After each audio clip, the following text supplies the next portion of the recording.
Series E. Series E. Series E, Apex Legends. Apex Legends. Series E. Series E, Apex Legends. Series E Apex Legends starts right now.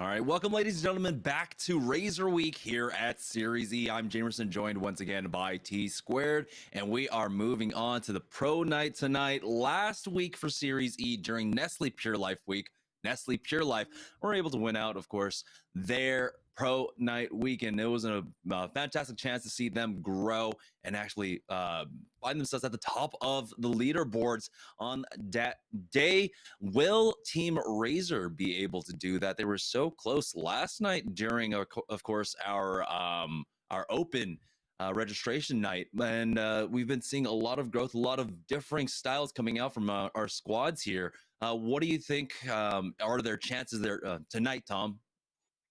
Well, tonight's going to be kind of tough because we're going back to World's Edge, and last week was on Olympus. So I think that that's where a team like Nestle Pure Life caught everybody a little bit off guard. I think that this is a great opportunity for them to prove themselves on World's Edge, along with our other partner teams. We saw yesterday that a team like ZIN came through, which is not one of our partner teams. That team is Gentrifying, Naughty, and Zach Mazer. They came through and they won, beating Team Razer and beating a couple other really great teams that we have here. So it was an interesting day yesterday. I think our partner teams had some opportunities to, get some sleep, get some food. I saw Zara Tricky tweeted that they were pretty tired yesterday, so they're going to come back today and feel a lot more rested and try to take down Razer Week for Team Razer. All right, and so we're gonna have 6 games for tonight's matches. It's just gonna be a very busy week for all our pros. And the point distribution is going to be absolutely the same that you've seen throughout all of competitive Apex Legends. 1st through 15th, get placement, 12 points down to 1 point, and every single kill point matters.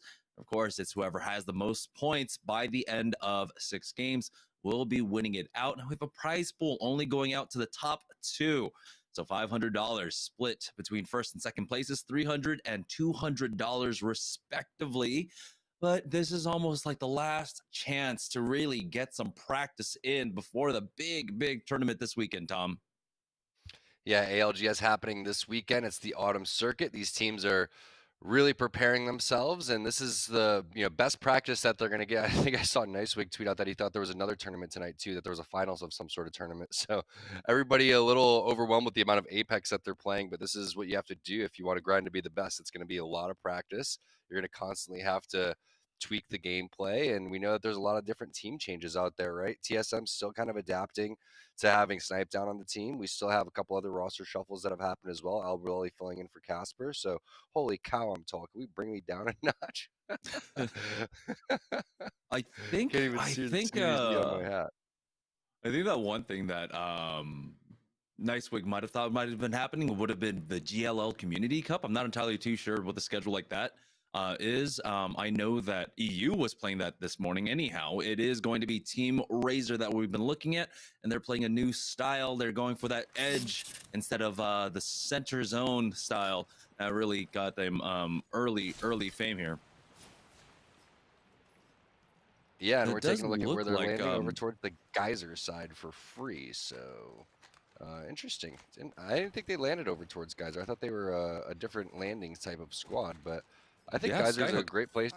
Yeah, a great place to land and a great place to get the free loot if no one's going to go there. And sometimes you got to play it by ear. If you see a ton of teams going over towards the Skyhook side, then you got to switch it up and make sure that you don't have to contest to get a 50-50. But we're seeing an interesting 50-50 over here towards the survey side. Cheez-Its always find themselves in fights. Yeah, and we've got a lot of fighting going on as well, as NRG are fighting off against, I believe, that's Na'Vi. The drop down comes on to Cheez-Its. They do get finished off. Third Impact will finish them, as NRG will be able to get the kill there on to Nash and finish him. And so NRG will gain control over this drop spot. This is where they have been playing. I think one of the things we do have to know, because of the pro teams in play, you know, a lot of these teams have to learn how to adjust to fly and drop on the fly. And so that's why we saw Razer going over towards Geyser. CLG being in the lobby means, of course, that Skyhook is where they can be contested. And so they're kind of avoiding a lot of these edge fights up against CLG, up against NRG. On the northwest side of the map, they'll be focused more on the on the southeast side of the map, which means they could also be running into Team Rice Krispies, who have been playing for that kind of similar rotation path. It's TSM, though, moving out of Fragment East. They are the ones that get the information for us, and we see it going on over to Skyhook. A lot of the things going on over to the rocks of this area, which is a favored position for TSM, and of course they have priority over this, as NPL already over here as well, and so they're one of the teams that might get into an early fight up against TSM. Bambino switching off of the Bloodhound, going to Horizon. This is going to pull over towards the Overlook side, and you'd be surprised when you look at these rings and you're like, why are the teams setting up in the very backhand side of the ring? Well, in Apex, the rings constantly pull over towards that side over and over again, so they're predicting that it's going to land right on where those blue trailers were and on the fences. That's a very, very popular Overlook spot. If it doesn't end over there, it's going to go more over towards the right-hand side. NPL is getting pressured, possibly by TSM. We'll see who this is pushing over towards the side. That is going to be Snipe Down going down first, and NPL hasn't really taken much damage. You have to watch out for Hal and for Reps, though. It's going to be Bambino getting a couple of different knocks, and then TSM being mopped immediately by our winners last week. Nice job by Nestle Pure Life, showing that they're not afraid of TSM pushing their building. Right now, with the timings as well, NPL are going to be safe from most third parties. And so they are currently happy playing center zone. They're going to have the majority of Overlook to themselves. They can take that same rock position. Now, they don't know exactly what the circle is. Of course, they're not playing a recon character currently. No Bloodhound, no Crypto, or the Pathfinder for themselves. But like you said, this is just one of those rings. We all see it. We all know. And now joining on board with Team Razer, who have made their way on up from Geyser here. They're going to be largely holding over at the God spot or over by these yellow tanks, and it looks like that's what they're going to back off to do currently. Yeah, sorry, Jamerson. I'm trying to get production to answer me so they can fix my camera, but we'll see what Team Razer is going to do over here towards the Overlook side. I want to see another scan after this to see which way this one's going to pull, and don't be surprised to see every single building occupied here. A team setting up over towards the backhand corner area, teams splitting up into the donut area, multiple teams splitting over there. There's also the ending right here below where Hakulo is. A lot of teams will split what, Jamerson, you were calling the jungle gym yesterday. I think that's a great call out for this. The team on the bottom actually will have a big advantage sometimes because it'll end right on that edge. So I like that Team Razer's owning a lot of this real estate, but now we get the scan and we see that it's not over towards that way. So they're probably going to own this area, figure out what's going on, and decide if they want to push a building. But you see what happens when you push a building, just like TSM did. Oh, Team Liquid, we're trying to push up to the high ground there over at Sorting Factory. Took some damage for it, as we have the defensive bombardment being used by Flanker there to buy some space, and Albralele going for that peak. He's on that caustic. So that's compositional change that we get to talk about as well. And, you know, I saw Nocturnal in IPN's chat earlier this morning, and he was just joking about how they're going to put Mac on this and Mac on that. And he ultimately ended up playing musical chairs there with the Legends and ends up on caustic. Yeah, so he was busting out Wraith earlier. We know that Nocturnal is a very solid Wraith as well. But I feel like that's one of the strengths of Albralele is he can play a lot of different things. Personally, I think he's great on Pathfinder. I love watching him on that, but all of these changes to Pathfinder still haven't made him the strongest character. So if they're going to go without a scan character, if they're not going to have a recon on their team, they're going to be stuck playing Eds just like this. So they're just taking their sweet time, making their way in. And Caustic is pretty valuable when he's the only one inside the lobby playing Caustic. So a lot of NA teams don't adapt that. I think that even teams that were using it ended up switching off of it. So we've seen what IPN could do with it in the EU scene, and I'm not surprised to see people try it out. Caustic is very strong, not only holding off buildings, you could 3v1 inside of a building if you have enough barrels and if you have your ultimate. You could literally just dominate everybody.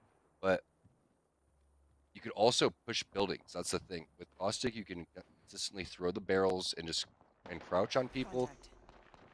Encroach, excuse me, and then just continually work your way in. But I love this play from Ronnie, getting up towards the high ground, holding down this sniper tower.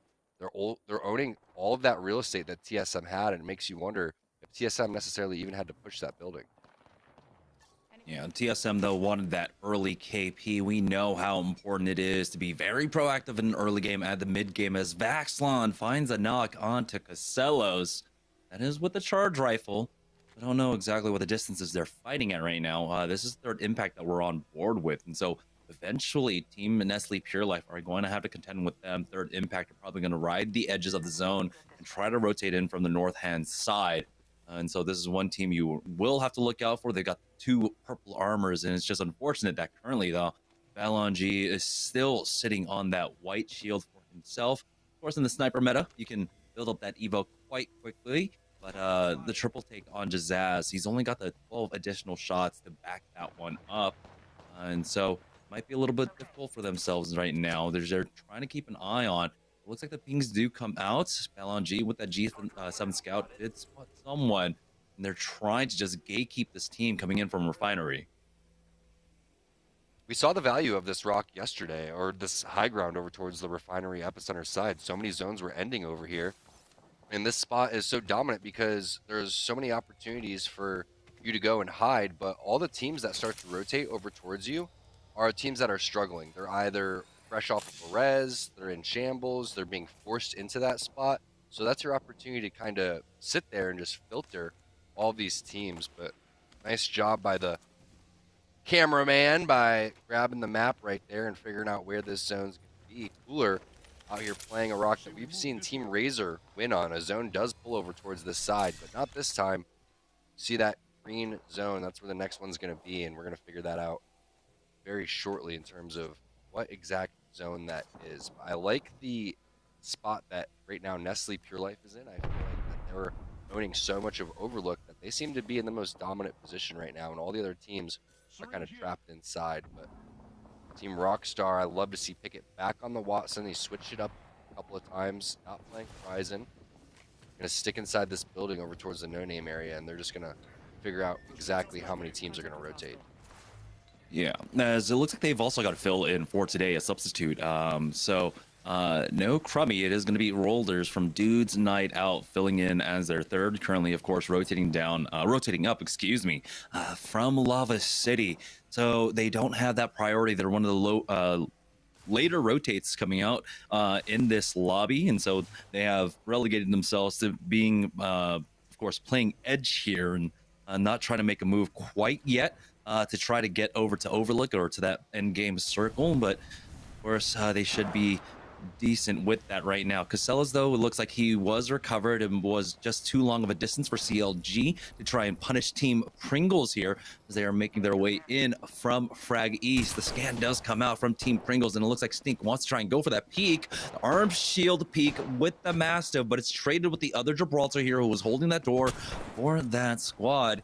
As the arm shield comes back up, he should go for the peek, and he does win out in that exchange, hitting for something 60 or and he should be able to go for that repeat once again. Now they're just winning out on these trades so far. Hill is dropped down to about 60 HP. Teen comes to back up his squad mate. Now he pushes the bubble there, hits for the flesh, now goes for another one, misses that one, and now Teen is caught out by himself, but Casellos just over peaks, that gets taken out, pulls out that wingman, and Tempest drops down. And just like that, Team Pringles crumbles in front of Team Intel. They will be able to get that clean win and just easily reset. Yeah, crumbled Pringles aren't that bad though. Spotted.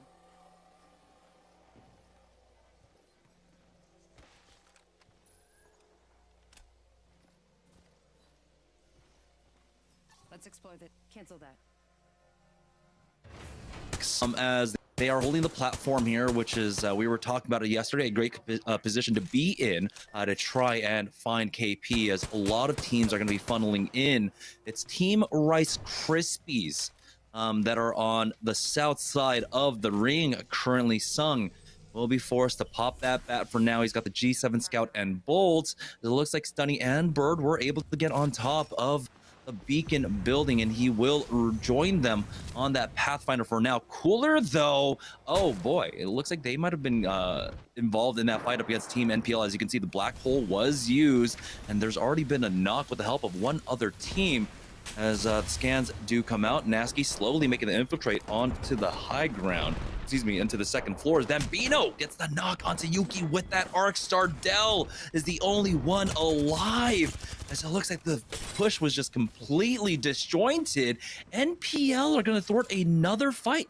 Thermite comes in and ticks away, but Dell is left in this 1v3, as now Team Razer trying to get involved as well. They are right below them, making their way onto the high ground here. It's Mercy only pushing in with that Eva 8. Were they able to fully recover? They did get the reses here, as they use that Q coming out from that horizon to disrupt that push right now. But Team Razer are going to be able to take out so many members and pick up these kill points. And now they have control currently of the northeast side of the map. I bet Bambino was wishing he was playing Watson right there, because they wouldn't have been able to push that easily. The Horizon Q doesn't do any damage, and it doesn't really affect you in a negative way if you're inside of a building right there. So kind of a desperation push of the button there for Bambino, and nice job by both Nestle Pure Life staying alive for so long, but also by Team Razer coming through at the right time and being that last team to third party. It was such an active game for NPL to only go out in 14th place, but that's just how it is in these overlook circles. If you're going to go and try to play that god spot, and if people are going to get aggressive over towards your side, some people want kill points, some people want to test your might, and now people will probably realize that it's just not a good idea to charge these buildings this early. They're just getting a feel for the lobby still, testing everybody's reaction time, etc., etc. NRG are trying to poke away at the defenses here of the Watson. That might be CLG in front of them. It's Team Pop-Tarts, though, on the northern side, getting into a fight with third impact. Zicky have already knocked two. Now it's all up to Blight, who drops away and bails out of this fight. The defensive bombardment is going down. He might have the opportunity to try and go for the res. Instead, he goes for that cell, but he gets pushed, and it's going to be too much. Third impact coming in now with the 4 kill leader on Zicky, who we saw, of course, in the early game getting into fights as well. Starting to kind of weed down the numbers on the northern side of the map, as NRG will be rotating this way as well from Epicenter. So a lot of teams have made their focus going on over here. It looks like Retzi, though, along with the rest of Sentinels, were able to make the push onto the platform, get rid of Team Applejacks, as Intel have found themselves in another fight, getting the thirst on to two members of 303, finishing them off. And they'll be able to fall back, but they have lost Tempest along the way.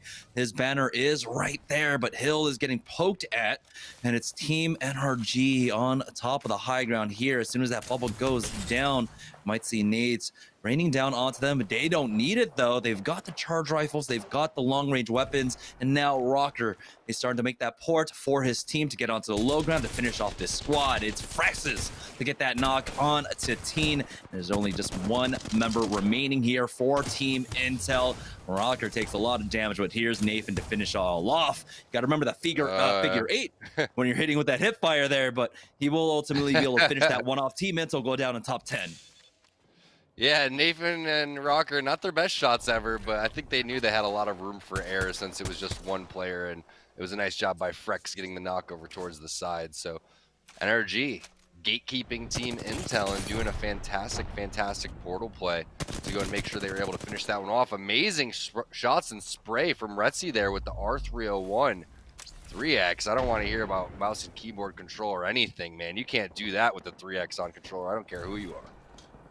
port out from Hakulo to try to get Zero Tricky into safety. It was a three-way fight, I believe, with Sentinels and CLG involved. Madness was thirsted throughout all of that right now, but there's too much pressure. Mercy only backing away. He's going to have a scan in one more second as Mr. Hakulo has dropped back into that two-story building here. Drops down as he gets peeked by that Gibraltar. Does have to be careful as he's currently playing on his ones. Mercy only providing some coverage for him at this point.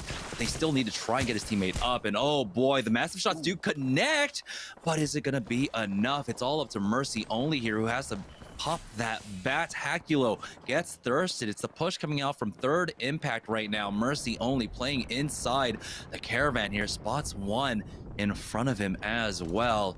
He's wary to pop that res. The sound cue might call people out, but with two teams in front of him, this might be the opening he's looking for to get that res onto Zero Tricky.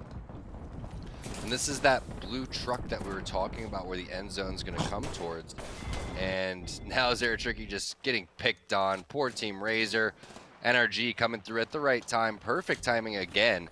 The team holding this top sniper area too, so that's going to be tough to deal with, but they are in the zone slightly. You can see Jamerson, just a sliver is there. Team Applejacks, though, in the God spot inside the building here.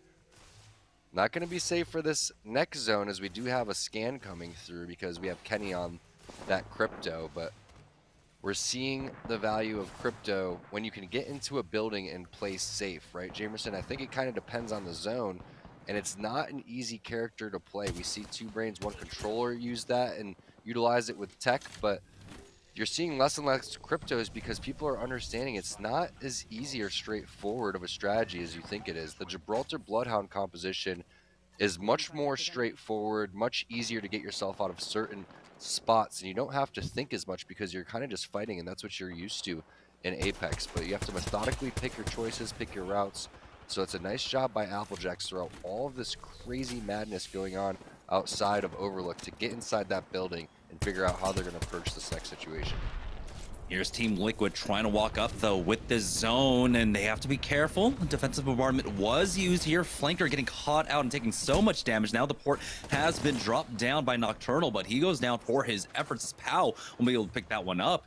Team Applejacks playing outside their building, currently trying to go for the peaks. It's very conservative play for them at this point, though, as they back away now on into their main building. Lion gets that finish on to Senox here, and so Team Applejacks are happy with this as well. Flanker gets finished off by Pow. It's Retzi on his ones.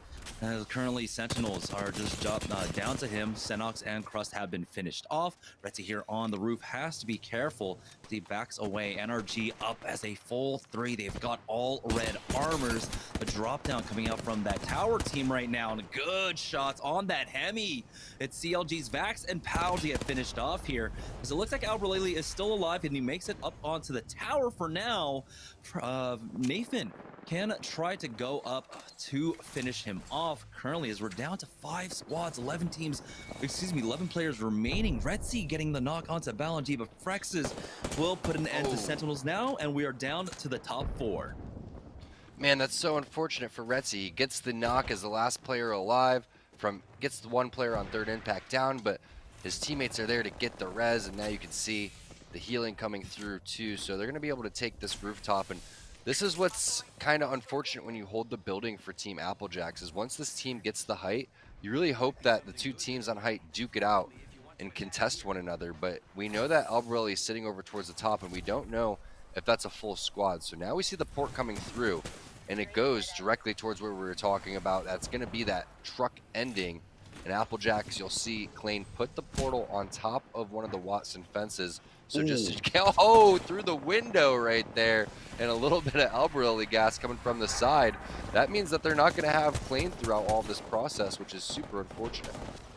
NRG just playing the zone right now. Early bubble here as the teams are scrambling to try and get in, and they just swap down that push. NRG just holding every single angle, gatekeeping every last team coming in, and they take the win in game number 1. What a job by NRG right there. That was a fantastic way to play that zone. They kind of just worked all the way around the cover that they had outside of the building. They had teams that were over towards the roof. They left them. They had teams over towards the high ground on the sniper tower. They left them as well. I'm wondering if CLG meant to fall there. It seemed like they were planning on just checking what was below them and then getting back over towards the top. I don't think they were expecting such great burst fire coming out from the side by NRG. And they picked up a lot of kill points towards the tail end of the game, even though in the mid and early game they were fairly quiet, Jamerson. Yeah, we're going to go ahead and take a short break, but when we get back, it'll be game number 2 here at Series E's Pro Night for Razer Week. So don't go anywhere, guys. We'll be right back.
Welcome back to Series E as we are getting ready to head into game number 2 of Pro Night here for Razer Week.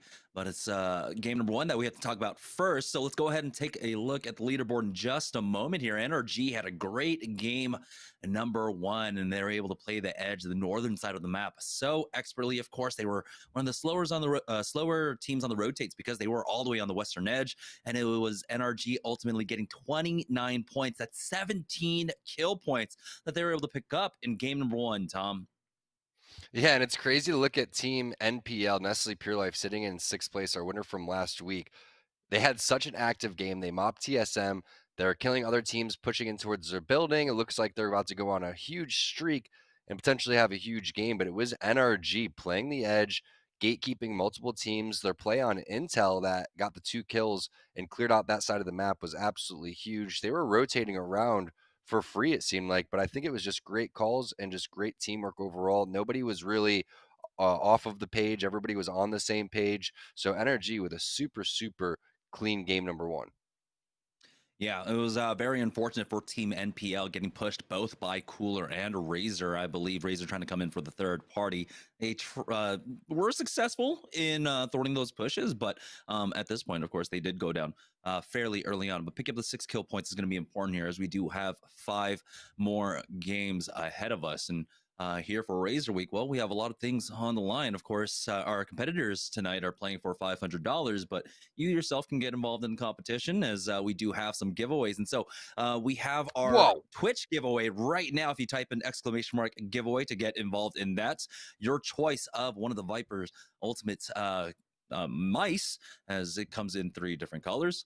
Pretty awesome. But we've also got our major Twitter giveaway. That's basically like the grand prize right now. It's a full suite of Razer peripherals. You got a headset, you got the Razer Keo. What? If you need a webcam, along with the Black Widow keyboard and along with the mouse. And so everything there. So make sure you go ahead and follow us on twitter.com/esports arena. All you have to do is follow both Razer and esports arena on Twitter and retweet that one tweet, and that's how you get entered. It's open until I believe the 22nd of this month, so get your entries in. I believe there are other ways to get additional entries as well. You guys know how we do here in esports. We give away big stuff. You just gotta do some retweeting. And so let's go ahead and start talking about game number 2. NRG started off really strong today with a 29-point game, and they drop on roughly this part of the map. It's not quite over at Skyhook, but fairly close indeed. And so they were able to expertly play the edge here and pick up a lot of kill points. Team Razer kind of vacating that spot, giving it up to CLG, allowing them to have that to themselves as they dropped over at Geyser for game number 1. Yeah, and Geyser's a solid spot to land. Again, you can get pretty fast loot, and you got a free rotation, and it's fairly central, so it's not that difficult of a spot to go and make your plays from. But can we just talk about that Twitter giveaway? Whoever wins that thing is going pro instantly. That was absolutely sick. Your gameplay improves 1,000% once you go and win that thing. But now we'll see what Team Razer does. Is it going to be Geyser again? Is it going to be back on over towards Skyhook? And it is going to be Geyser, and you can see that they're not splitting the loot at Geyser. Sometimes teams will go over towards No Name. Sometimes people will go over towards that beacon building in Lava City. But the way that they're playing very close together here and not going towards that backhand side where the respawn is and how defensive Hakulo is playing makes me think that there's a team here, and it is. Mercy Only going to get the knock right there onto Team 303. Team Pop-Tarts is on the run over towards the refinery side. So that's going to be back-to-back fights happening from 2 of our partner teams. Yeah, Team Cheez It. We saw them in major fights up against AMG, I believe, last night during our open evening, as they will be able to finish off tech here for Team Razer. Scan does come out, and Hakulo is going to wait that one out before he tries to make a push. Mercy Only takes some big damage and will retreat, as looks like their Impact have found themselves in a fight as well. Hambino, next one to go down there. Zero Tricky caught out, did use that bubble. Doesn't look like he have heals to work with, and so he'll back away, but he gets tagged from a different angle all the way to his west. That might be Sentinels, quite possibly trying to look for a push on in currently. And so currently in shambles, we'll see if they can recover here. They do have the replicators to work with to try and pick up extra meds if they so need to. But of course, it's about putting yourself in that position to pick up the mats first and then crafting it. But with Zero Tricky dropped down to about 30 HP, they have to play this a little bit conservatively. It's going to be Hakulo to go out first. Good spray with that R9, but it's not going to be enough. Fury gets that knock as Mercy Only tries to cover for his team. Here comes the push now as the scan comes out from 303. You have to imagine here, Mercy Only will answer with a scan of his own, covering the door for now, getting a good peek inside, going for the high ground here, spots one out. He's got the longbow. Now, doesn't connect with the shots, but Razer will be able to recover. But again, it's the med situation. They don't quite have it here. TSM now coming in for the third party. This fight took way too long. TSM will they be able to clean this one up? Nothing's more annoying than what's happening to Team Razer right now. You go over towards Geyser for free the first game. Next thing you know, there's a team landing there. You get a kill. The other teammates just take all of the loot going around the side. You end up leaving a blue armor that they didn't even grab towards the bottom floor because they were so concerned. You saw Zero Tricky didn't even have an armor through all that. And now there's another player getting knocked over towards the Geyser side. So TSM with the rotation, fully looted, nobody contesting them, going on over towards Geyser. We'll find out where the zone actually pulls, if this was them hearing the fight over there, or if they're actually interested in setting up over towards the Geyser side of the map and making it part of the rotation because the zone's so close. So Razer dips out of there. They are going to be complete shambles throughout all of this. Ping's going down towards this building outside. Looks like we're predicting a Lava City ending, which there's a couple of them, but outside by this blue trailer, again, this blue truck is going to be another spot where it's a popular ending, and Team Pringles camping it out. Casello's already down. They're going to have to make a play onto his banner, but it looks like it's not going to be Stink. Stink is dipping out as far as possible. Yeah, Stink is trying to avoid the Stink right now. I believe it is Team Liquid that are on their trail currently coming on over from the tree side. Team Razer were ultimately able to make it out of Geyser and move on up to that vault tunnel. But again, they are still in shambles in terms of economy currently, as Crust has found a knock onto Team Applejack. It's only Kenny alive for the squad in this 1v3. He gets pushed by the Gibraltar bubble and he will fall down here at Lava City. Taking the port back is Team Sentinels to recover there and reset for that. Team Razer will slowly walk this one in. We'll see if any teams are still here over at Geyser currently. Rockstar, we know that they do drop here in Lava City, and so they've had, of course, priority to be in the center zone, and they've got a lot of control over these buildings right now, and so it's going to be tough goings here to try and play from center zone right now, as you're seeing all these kills being picked up by every other squad.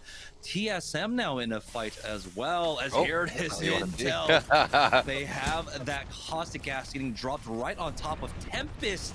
Does he make it through right into that portal once again? Falls back here as the nades connect. Never mind.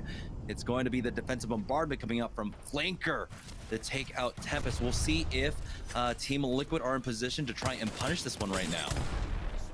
It's the double big boy combo right there. You see Tempest trying to heal in the corner.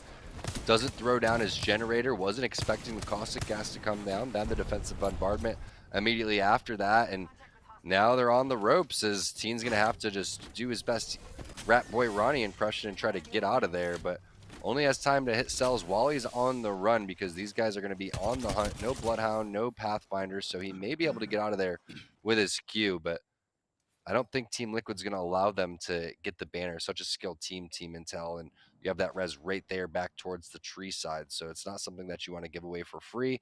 Just going to have to regroup here and reset for the next game if you're Team Intel. Maybe you can do something with your Q if you're Teen, but it would take a decent amount of luck, and it would take Team Liquid being uninterested in that area. Rakanishu took a lot of damage there. Don't know exactly what happened, but he does have the Phoenix kit and the coverage of his team.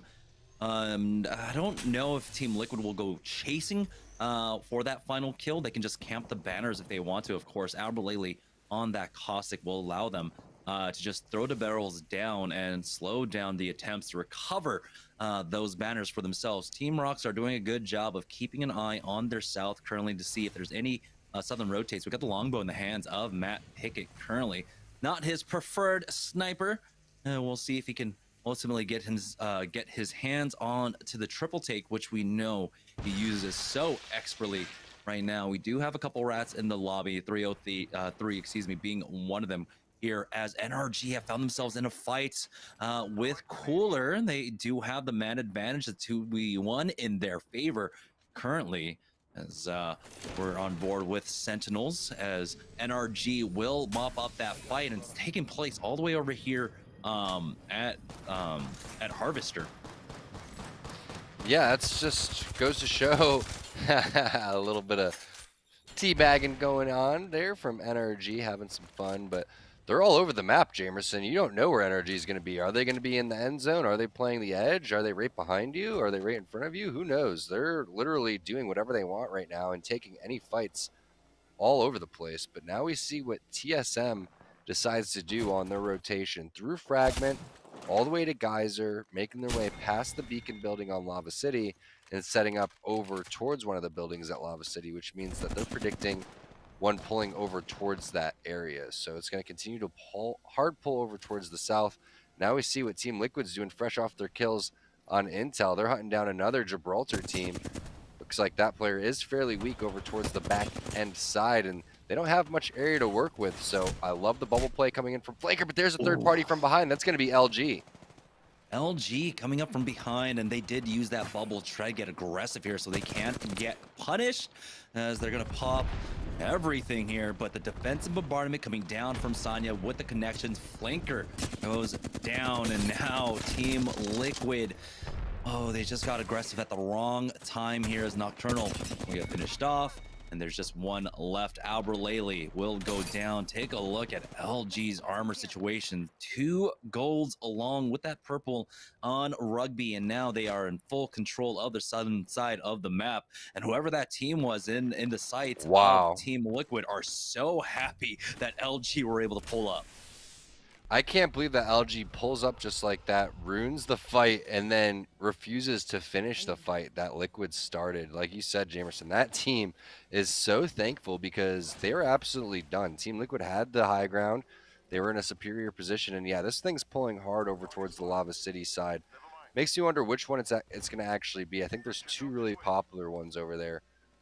So we'll see which team has picked the right one. There's the one that kind of ends up on, again, the train tracks area.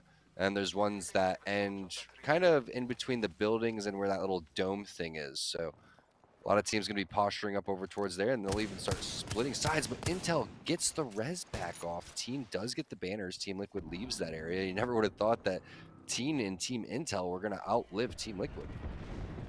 Yeah, and Team Intel, we saw a lot of res coming in as well. I believe 303, that's what happened when they got pushed over by construction. ZZ Nut did ultimately go down, so that was just feeding right back into the rest of the lobby here. Here comes a balloon rotate out from Team Intel, making their way on over towards the train tracks over at Sorting Factory here. They're just going to completely bypass that and skip straight on over, as we have a lot of teams already funneling on in over towards Lava City, and it looks like it was Team Rice Krispies that are thinking they're lucky stars that, of course, that third party came in from LG when Team Liquid were trying to push them. Here comes the defensive bombardment. Good timing out from Frexes, as it should start going down as that bubble subsists, and now we'll see if the damage connects for Frexes. Doesn't look like it will, so they just call off this push for now. So NRG playing this very tactically, playing this conservatively. Yeah, I wonder if they're afraid of a third party, or if they feel like because of the resources being depleted, they don't want to go and make a push. But there is multiple players around the vicinity, so I like this play for NRG. They're just going to focus on the rotation. They even spot out a rat over towards the bottom here. That's going to be Stink going down from Team Pringles. So get rewarded by playing discipline, not overextending, and now NRG just continuing to put points on the board. They had a 29-point game number 1, and they're looking good in game number 2. And that's just some positive reinforcement for some good behavior there for NRG, backing off a fight where they don't have a clear advantage and ultimately finding out a rat. We do have the roll drop there. It's just as he gets connected on by the defensive bombardment. And now here is Third Impact trying to hold down this push as the E-Boy Ronnie will take out Ziki, and it's down to a 1v2. Third Impact will fall here at Sorting Factory. Wonder if NRG might be in the area to try and punish this one right now. It looks like they will get the res onto Dracos. He's got the armor swap as well, and no third parties coming in for them currently. E-Boy Ronnie with 2 kills to his name. Team Nestle Pure Life, we're seeing if they were going to be able to repeat that performance from last week. They were able to pick up 6 points in game number 1. And this is a good position to be in game number 2. NRG though making the rotation from the south hand side. They have to be careful though, as there's just too much action. It's going to be Team Rice Krispies running up against Sentinels there. GS Bird going down, and so NRG are opting to possibly just back up off of this one. They do have options to work with, of course, that tunnel to work with, and if they want, they can go for a far wide wrap to the north hand side. But Frex is clearing out the angles here. NRG's Rocker as well doing a good job of keeping an eye on the tunnel so far, as it looks like it's Nathan playing the scouting, playing that back angle for themselves, making sure that their back is clear. Yeah, I'm just so impressed with not only NRG, but Nestle Pure Life. Yeah, they're sitting in 6th place right now. Maybe a little bit more after they take down Third Impact, who is sitting, I think, in 3rd place. But they're winning fights against some of our best teams in the ALGS, and they're doing it without losing more than 1 player. And that's the key to not getting third-partied, is the teams are looking in that top right-hand side, and they know that if 1 player gets knocked, you're most likely going to be able to reset. 2, you're looking at all 3 players potentially getting killed. So Nestle Pure Life taking down TSM last game, taking down Third Impact this time, and proving that they belong here, and not just in Series E on the open day, but also on the pro day, winning last week. And we'll see if they can do anything during the ALGS this week. And I think that that's one of my teams that I'm really hoping puts it together. And Razer here, another team that you always want to see do well. They're so fun to watch in their team fighting when they're getting really active, but it's been a pretty slow, start for them so far. They don't land over towards Skyhook now. They had to get the early action over towards Geyser, but it's nice to see them actually have loot now. 360 shots in that R301 for Hakulo. Everyone has blue armor, so much better than Zeratricky running around with about 10 HP and no shields. With a lot of teams prioritizing their focus on trying to get to the south side of the map as well, it leaves them largely free. NPL, though, playing the edges. They've got the scans on out, and it's E-Boy Ronnie trying to cut off a squad as they do spot him out. It might be two teams involved here, as it looks like someone was trying to use the replicator to get their econ situations back on up. NRG have spotted out Team Rice Krispies. Sung is the one to go down. Here's the portal being taken by Nestle Pure Life. They're right on top of the tracks here as Bambino takes damage from that thermite. It looks like whoever that player was will be able to make it out to safety, as Team Rice Krispies ultimately will fall. Well, whoever that player was is extremely fast. All three players from Nestle Pure Life couldn't catch up. Ronnie seemed to be the closest. Instead of going over towards the top side, he thought the player was going to stay mid-bridge. Not the case. Now we see what TSM's plan is over towards the Lava City side. Either splitting this building, getting rid of this building, taking the roof is an option for Hal, and that's what he's going to do. Taking the high ground here. He's even taking ultimate high ground, so he's probably surprised to see how free this is.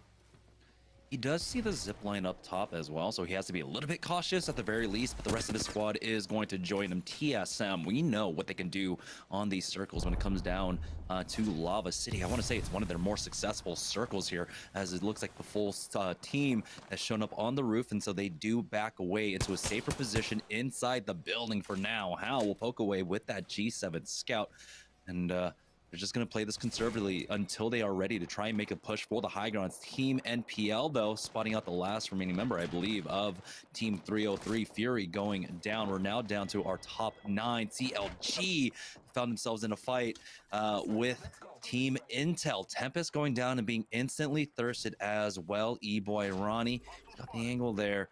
As the scan does come out, it looks like the port was taken by whoever that was. It was Team Intel. Unfortunately, not going to be able to recover Tempest and bring him back into this one now.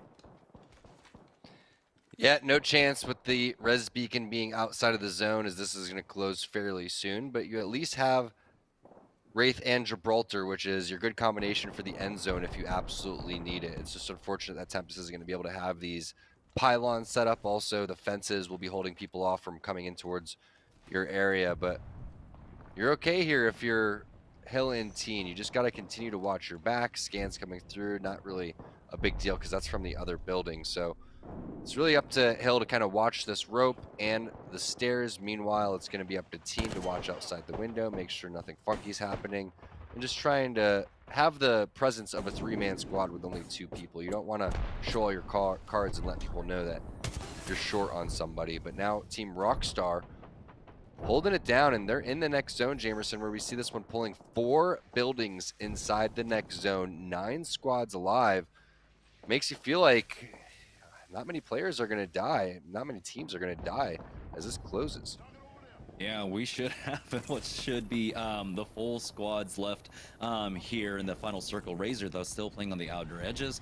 They do have to make a way into the next zone here, as the defensive bombardment was used. We got the Prowler in the hand, along with a PK for Razer's Mercy only. So he's really receiving that shining star kind of treatment there, having both care package weapons. It's going to be an extremely potent close range fight for them. I'm surprised that Zeratricky isn't the one picking up the PK, but he should be comfortable enough with the Mastiff. Scan comes out, and sure enough, 9 hostiles have been detected here on the eastern side of the zone. Port play to get into the next zone coming out from Hakulo, as they should be roughly safe here. Zero Tricky just going out for the poke, spotting out a team to the south, and that's very important. Of course, that team wants to make the same rotate, possibly for the same building as well. Good damage coming across as Hakulo will back away to his team to heal up once again, popping that bat, and they'll now make the next push here. Good scan once again from Mercy, only as they are getting ready to take that port on back.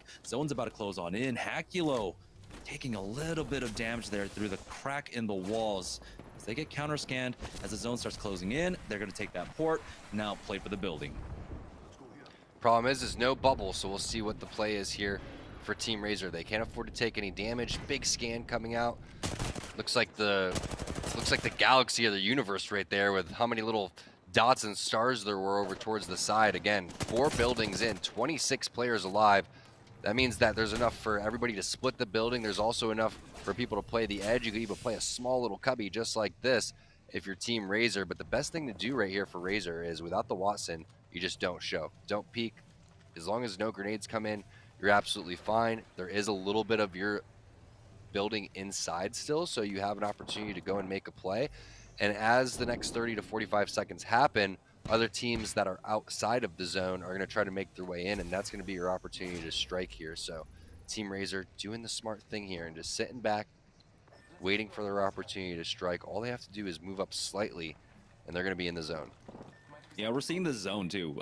3 buildings still in it, and as we have 9 squads still alive, it should remain to be the case for the next zone as well. You were talking about the Watson, and I believe that should be Team Rockstar right above them. Oh, a little bit of grief there onto Zera. Tricky getting knocked into the zone, taking some additional damage there. He will be able to heal that up, but I mean, that's Is one that a less teammate med punch for them. I believe it was, yes. Toxic Team Razer, toxic. Now they're going to switch to the alt excels too, and probably give that one over to, I believe, Mercy, so he's going to be able to get unlimited scans, which is going to allow them to accelerate in this fight up close. Problem for Zero Tricky is he only has the scout as the secondary, which is fairly common because they weren't able to pick up kills along the way. So you see a lot of players still rocking that scout. Hal still has one as well. And again, it's because this zone is so brutal right now. 9 teams alive as this one's going to close. Action going to be all over the place. Looks like we have an aggressive play from Team NPL to go and push in. Yeah, they're doing it as the zone starts closing here as well. No bubble as they push on in. They're going to push into an enemy bubble. It looks like it was LG on the other side. MPL survived that, but it's the second wave coming in, and that's what they have to survive, as it looks like Rollers from, I believe, Team Rockstar was able to get involved in that as well. Team Razer just walking this one in, of course. That diner building was available there for them to stay and maintain that position. Going into the high ground here, the bubble was used. Mercy only drops down instantly, as he did not want a wide peek onto that full squad. Another scan comes on out, goes for that PK peek. It's for the 46, but he takes a lot of damage himself as he'll back away at this point. Scans coming out fast and loose from Team Razer here to try and give themselves as much information as possible, as Sentinels and TSM are getting a fight onto the rooftops. Redzy with the EVA 8 connecting with decent damage here. Has to be careful as his armor is cracked, and it looks like Hal will be able to clutch that one up for his team, but it looks like ultimately they just trade that one away. We're down to 5 squads now, Tom. Yeah, 5 squads, and Razer still in this one. We're going to have a crazy ending here with bubbles, portals, and tons of scans. This is where, if you're Alberlily, you'd be super stoked to make it to this zone, but unfortunate that they're not able to do so. I love the combo coming out for Mercy, though. He has double digis, so if anything gets a little crazy, if thermites are happening, etc., he's also playing Bloodhound, so he's going to be able to see through those type of things if he pops the Beast of the Hunt. Probably not going to have that in time, though. And this is what I feel like Razer is so good in these situations. They love to fight multiple teams over towards the end. They get a knock right there onto Teen. That's going to be Zera Tricky with the scout, so that's going to slow down Intel temporarily. I like the portal play coming in for a rocker.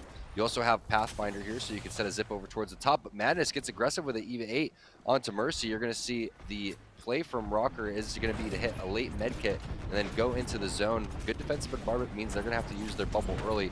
Still a little bit of a sliver of that bubble to go and throw these grenades, so that's exactly what they're doing on that side. Team Rockstar still involved too, but there goes Mercy Only and Razer taking a lot of damage. Zera Tricky trying to play the edge of the zone as long as possible, gets sent back into the portal. Not what he was hoping for, and there it is. NRG with back-to-back wins. They take the top and the high ground, drop down with the Pathfinder. Perfect plays from NRG and back-to-back wins. Massive 2 games in a row. And we did see, of course, back-to-back wins at the beginning of our night last night. But we have to understand that the format here is different. We had 8 games in our open evening for our tournament last night. This is only 6 games. So this is actually huge for Team NRG. They just need to be consistent for 4 more games here as they have a commanding lead. We'll find out exactly by how much as we get game 3 set up. We are going to go ahead and take a short break, but when we get back, it'll be game 3 of Pro Night here for Razer Week at Series E. So don't go anywhere, guys. We'll be right back. Hi guys, my name is Mercy Only, and I play for Team Razer, and this is what I game on. This is the Viper Ultimate. It is very lightweight, it is very nice looking, and has very, very nice side grips for holding the mouse. And it is wireless to top it off, so I can game on any surface that I choose.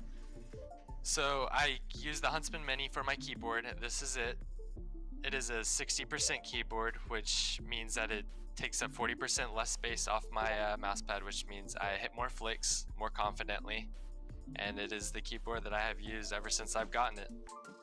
I'm using the Black Shark V2 Pros, and I'm actually wearing them right now. I like the way they feel and look. They're really sleek by design, and the way that they sound is better than any other set that I've worn, and if you're gaming, you should definitely be using it.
Welcome back to Razer Week here at Series E, as we just had NRG taking back-to-back dubs.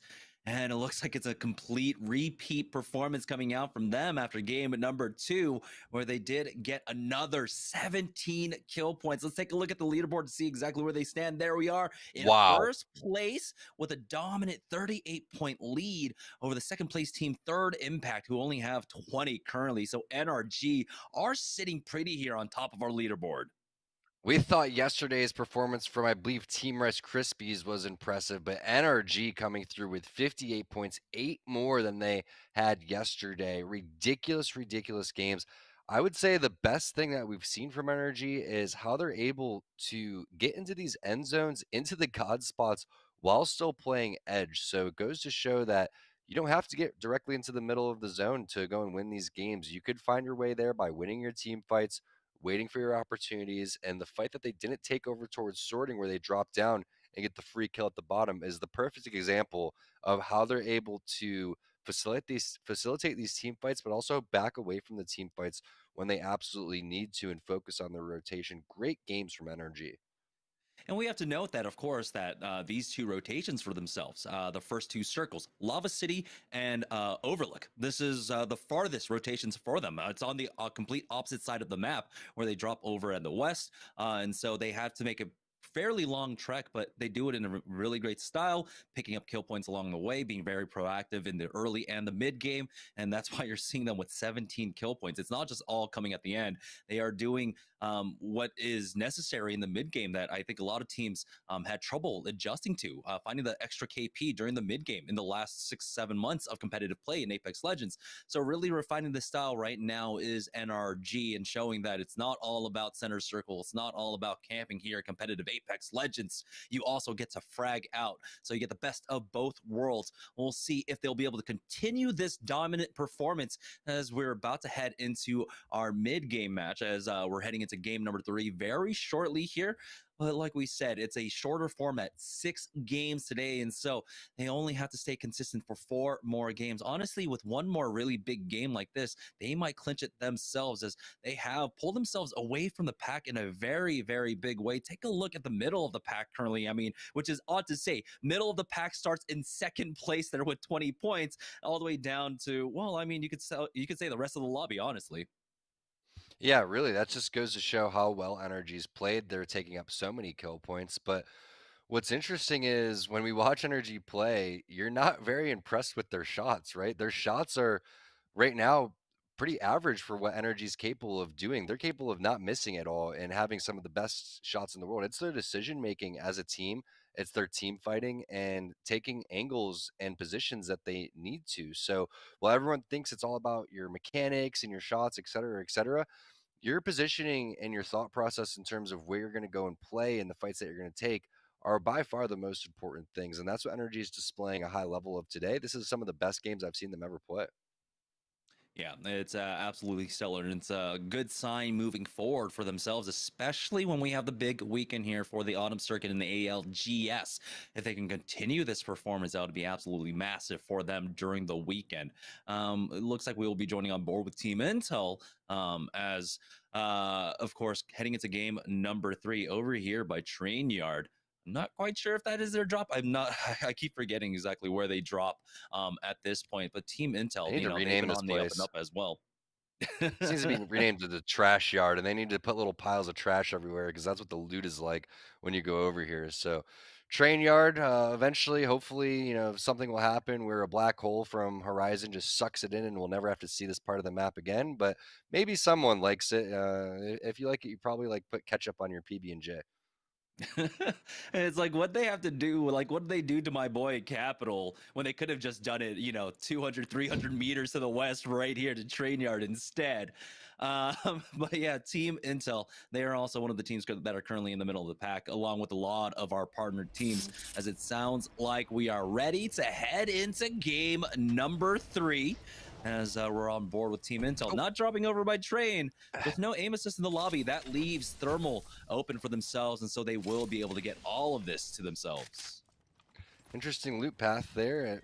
It's not the fastest route from Teen going up and landing against those, but Hill's going to be rewarded with some Nice armor. As we take a look at what's going on with Applejacks, is that another team landing over towards Geyser? That's going to be Applejacks in 303. So we've seen 3 games and 3 different teams land over towards Geyser. 2 times it's been 303, 1 time it's been Geyser.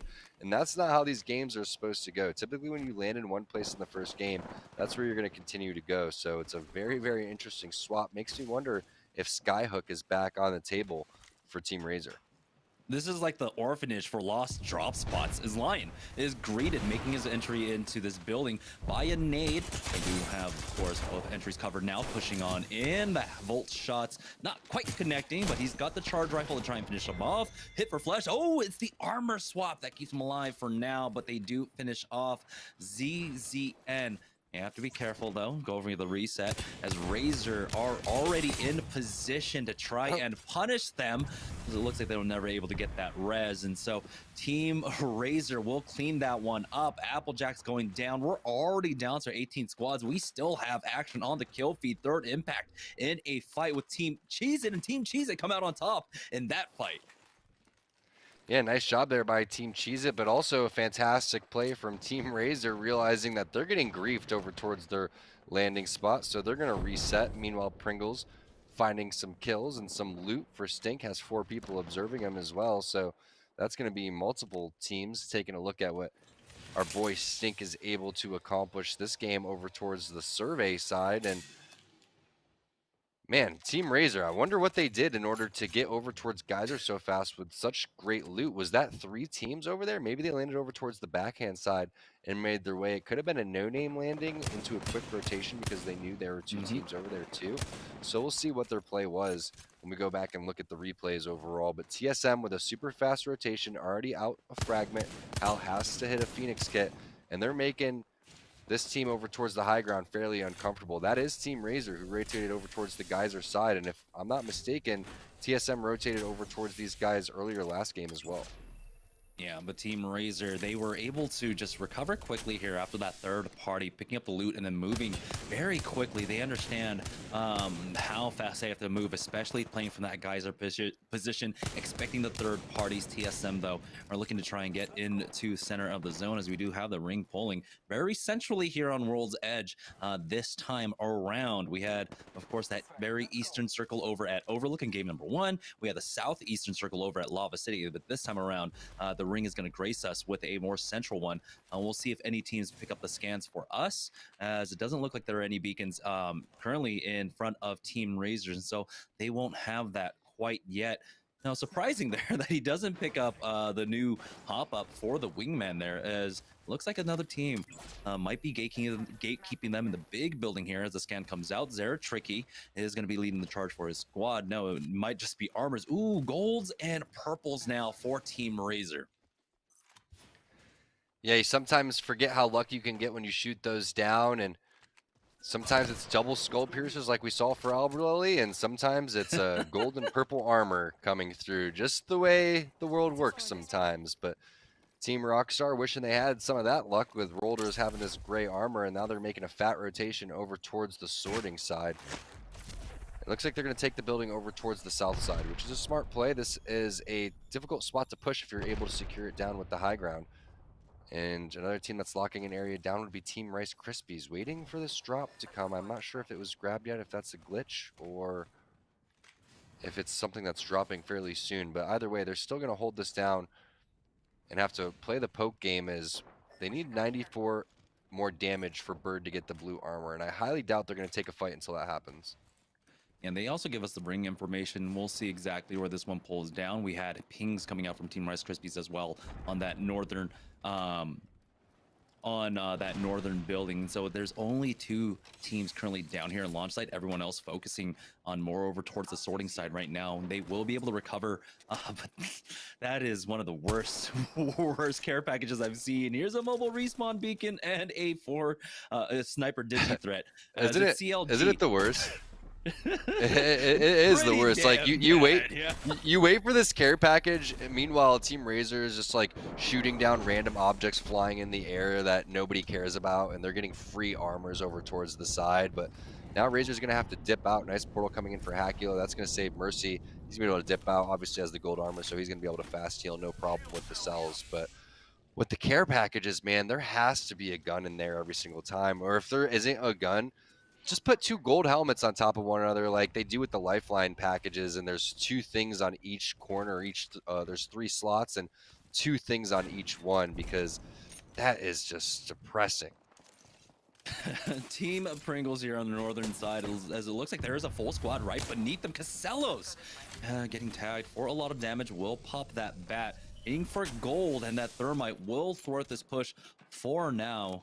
Can be very difficult to try and push the roof of Khan as the scan does come out from the opposition here. And though Team Pringles doing a good job of checking all their angles, making sure that they're not getting climbed up on, and Casellos checks at the right time, spotting one right below him on the level just below him as well. This is a very precarious situation to be in currently. Casellos, though, on that Volt and the G7 Scout, so he doesn't have all of the close quarters tools that he wants to work with. If it comes down to a bubble fight, he is going to be in the disadvantage that the other side has a shotgun. Scans coming out as it looks like we are just in a stalemate right now. Yeah, no doubt about it. The one fortunate thing is the purple mag Volt. You're going to be able to have great control, reload super fast with this thing. And I wouldn't even bust out the scout if that's going to be the case. It'd probably be better just to hit him with the reload. There's the push, though. They single out a player over towards the side. That's going to be Cooler, making them move over towards Hundreds. Hundreds was talking about how his internet was a little bit laggy right there. So it's a little unfortunate that he's having problems with his ISP, but Stink's there with a defensive bombardment. That's going to push him over down towards the bottom. And Casellos has to just dip out with the Pathfinder and most likely leave Stink so he can play the banners a little bit later. Now, the only good thing about this is Casello does have his zip line, and this is very, very far from where Team Cooler has to rotate towards. So hopefully Team Pringles can do a little bit of what Team Intel did last game and come in like teen and hit that last second grab of the banners and hit the respawn that's fairly close. So it's not the end of the world for Team Pringles. Expect Casellos to kind of hang out here for the next 20 seconds and kind of evaluate the situation. Yeah, he has a minute to work with here, and like you said, that zipline is going to be crucial, but he's starting to head in the opposite direction. We'll see if he just swings on back and goes for that. But that was very unfortunate. Hundreds getting caught out by the defensive bombardment. I saw him getting tagged maybe 3-4 times, and that's why you saw that instant push coming out from Cooler there to punish that. It's Team Sentinels that are playing the north building here. And I believe that was, what is it, Team Rice Krispies, or is it Team Rockstar that's on the other side of this fight for them? I can't quite remember right now, but it's just going to be a stalemate currently as nothing really happens, as Retzi playing around with this board. Just looks like they might be going for a kidnap play. Here's Retzi going in with that Wraith. He's going to go for it as he spots him out. The board does not quite connect, and it was so close. So close, but so far. Trying to move up on the Gibby. You saw him right in front, but just a split hair away from being able to hit him with the Taken. But I like this play from Rice Krispies, still setting up. Bird just getting his armors up and then probably swapping them over to his teammates. Stunny has a fresh white. Hasn't put any damage on this thing quite yet, but with the purple mag, red dot wingman, all it's going to take is about 2 shots, 3 shots to be able to get that one going. They're in a solid spot here. This zone could potentially come over towards their side, but the good news is there's not a lot of pressure from behind. You can see that they're very nicely spread out. Everybody's taking their respected angles. Everybody has good medium to long range weapons, so it's not like an R9 Massive for somebody where you can't go and challenge and charge up your Evo shield.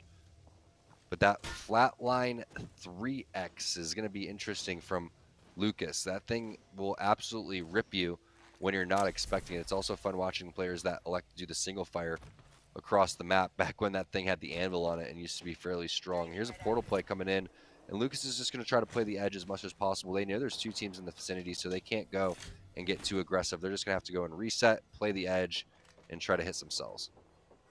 And so this puts Sentinels in a, or excuse me, Team Rice Krispies in a, I don't know, a precarious situation. It's sandwiched between these 2 teams, Sentinels and them, as Cooler have made their way on over to Sorting Factory. There is a team on top now, but Cooler are ready to make the push. They've got 2 gold armor, so their resets are absolutely fast. They take any damage, throw down that bubble, they'll have the fast heal, they'll have the additional heals from that gold armor as well. It's Team Rice Krispies, though, with their eyes on the south. Bird doing a good job of also keeping tabs of Sentinels to their north right now.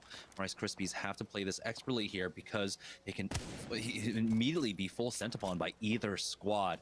So Stunny needs to be on point with these shots. He needs to keep an eye on these doors. That's exactly what he needs to do. He needs to force that team into pushing over towards where Sentinels is, or just rotating right next to them, because you don't want to give up your spot and just continue to get sandwiched over and over again. You have to have a presence. So this is the right play coming in. We have the scan coming in for NPL, thankfully, so we can see which side of sorting this is going to go towards. And it looks like it's going to end more towards that outskirts area, kind of where that giant platform would be.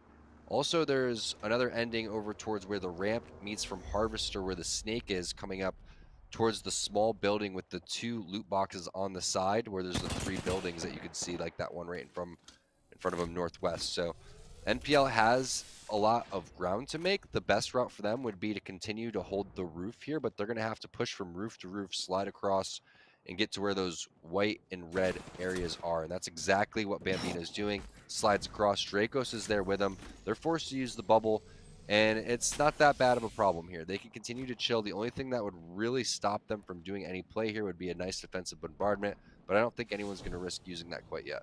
Oh, never mind. It is Coolers.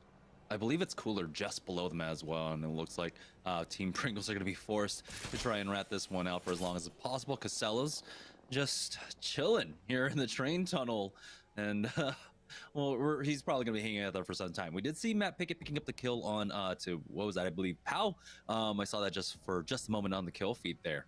We're down to 16 squads, 45 players remaining. I think we could go ahead and swap off of Team Pringles. Nothing really going on here.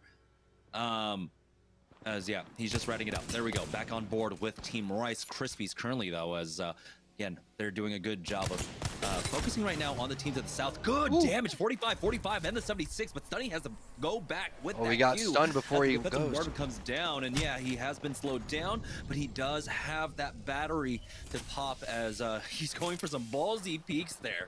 But he will be able to stabilize, it looks like. But unfortunately, they have given up ground. They needed to apply a bit more pressure on the team to their south for now. This is their opening to try and push up against Team Rice Krispies right now. Were it not for those really good shots that Stunny connected with beforehand, they could have been just full sent upon. So good response out here from Team Rice Krispies, but they are not out of trouble yet. Let's remember, Sentinels to their north and this squad to their south. Yeah, and you can see Stunny stopping for a second as he's in his Wraith form to find out if that team is charging, and they are. That's Team Pop-Tarts making their play over towards the side. There's the bubble coming in towards the door. Great play. Watson Gen goes down as well. So you have an opportunity to flank either side here. Arcstar in hand for Bird. This is the big fight. Keep in mind, there's a team over towards the left. I believe you were saying that Sentinels over there waiting a third party. So this fight has to take place in the next 15-20 seconds. Otherwise, they could get third party. Yeah, and Sentinels will have a port to work with, as it looks like Team Liquid were able to finish off the remnants of CLG during all that. We're down to our top 15 squads now, as you have GS Bird just holding this headshot angle. Of course, he's got that arm shield to be a little bit extra tanky, and here's the holding pattern coming out from Pop-Tarts trying to cage in this squad right now, as they've got 2 entrances covered. Currently, Fat Fruit Ninja taking a lot of damage there. Has to back off. He goes down. It's Senox with the longbow to get that knock, alleviating some pressure off of them. From Team Rice Krispies, Crust will finish off Fat Fruit Ninja there as we join on board with Nestle Pure Life, who have made their rotation on in, but we have that ring just continuing to pull away from Sorting Factory. That big platform is available currently, and a lot of fights taking place. LG versus Intel, Cooler versus TSM, Cooler finishing off reps, as well as we don't really have any action on this screen right now. There we go, Nestle Pure Life. They are going to be able to pick up some additional loot here, as NRG getting into a fight with Na'Vi as well. Yeah, a lot of fighting taking place. Team Rice Krispies getting into it with Team Pop-Tarts. So if we could switch on over there, that'll be good as we take a look at what the rotation is for Nestle Pure Life. This has been a lot of action happening between Sentinels and Pop-Tarts over here for quite some time. And Pop-Tarts is the team that ends up biting the dust. It started with a longbow shot in the rear from, I believe, Sentinels going on to Fat Fruit Ninja. But there's the fight coming in for Nestle Pure Life. This is the building that is potentially a winning building if it was to pull over towards this side, but it doesn't. And now Nasky gonna rip him over towards the side. That's gonna be knocked going down to E-Boy Ronnie. So it's a 2-on-2 situation here, but Ronnie is extremely weak. They're not able to hit the armor swap. Probably should have. Now that's Team Razer coming through with the cleanups. 2 brains, 1 controller gonna be taken out. Nestle Pure Life gonna be taken out as well.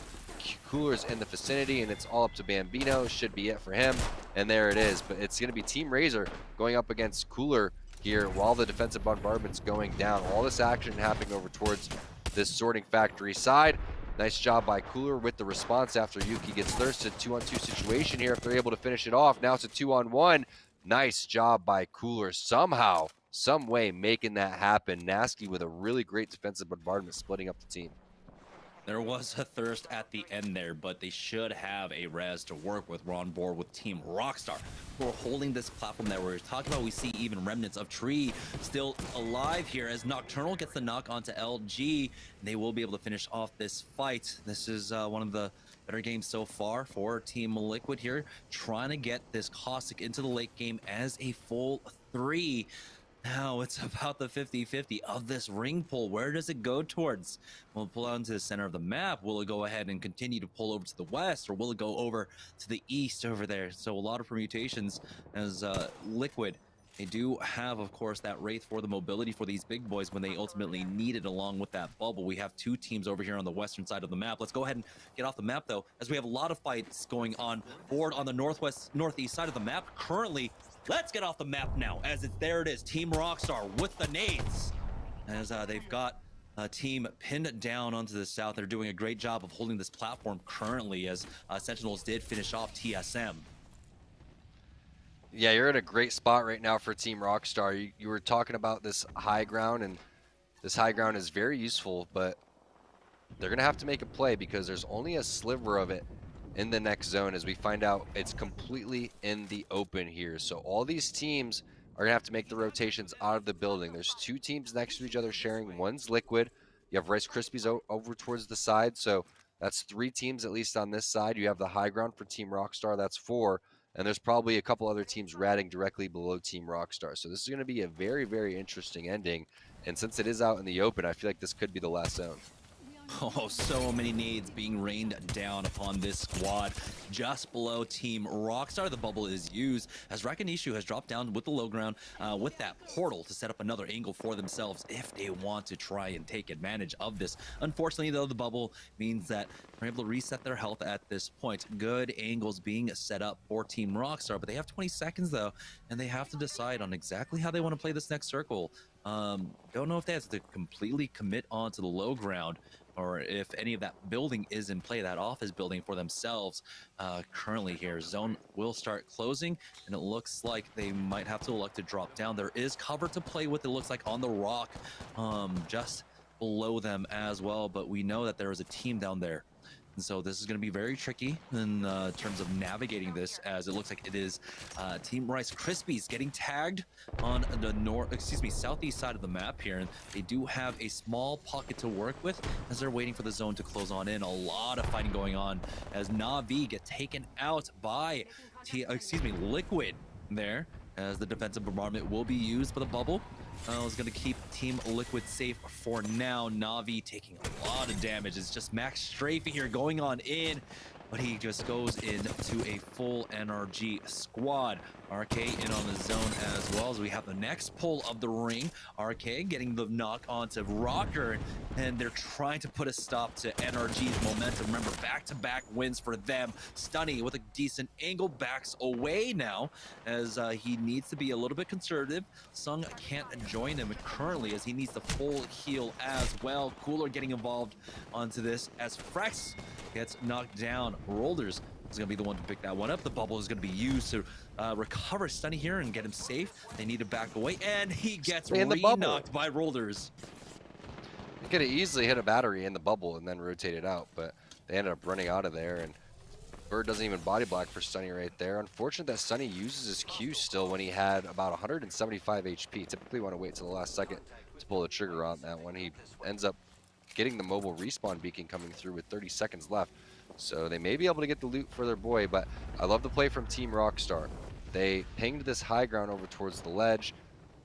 They're able to figure out exactly how they want to approach the situation now.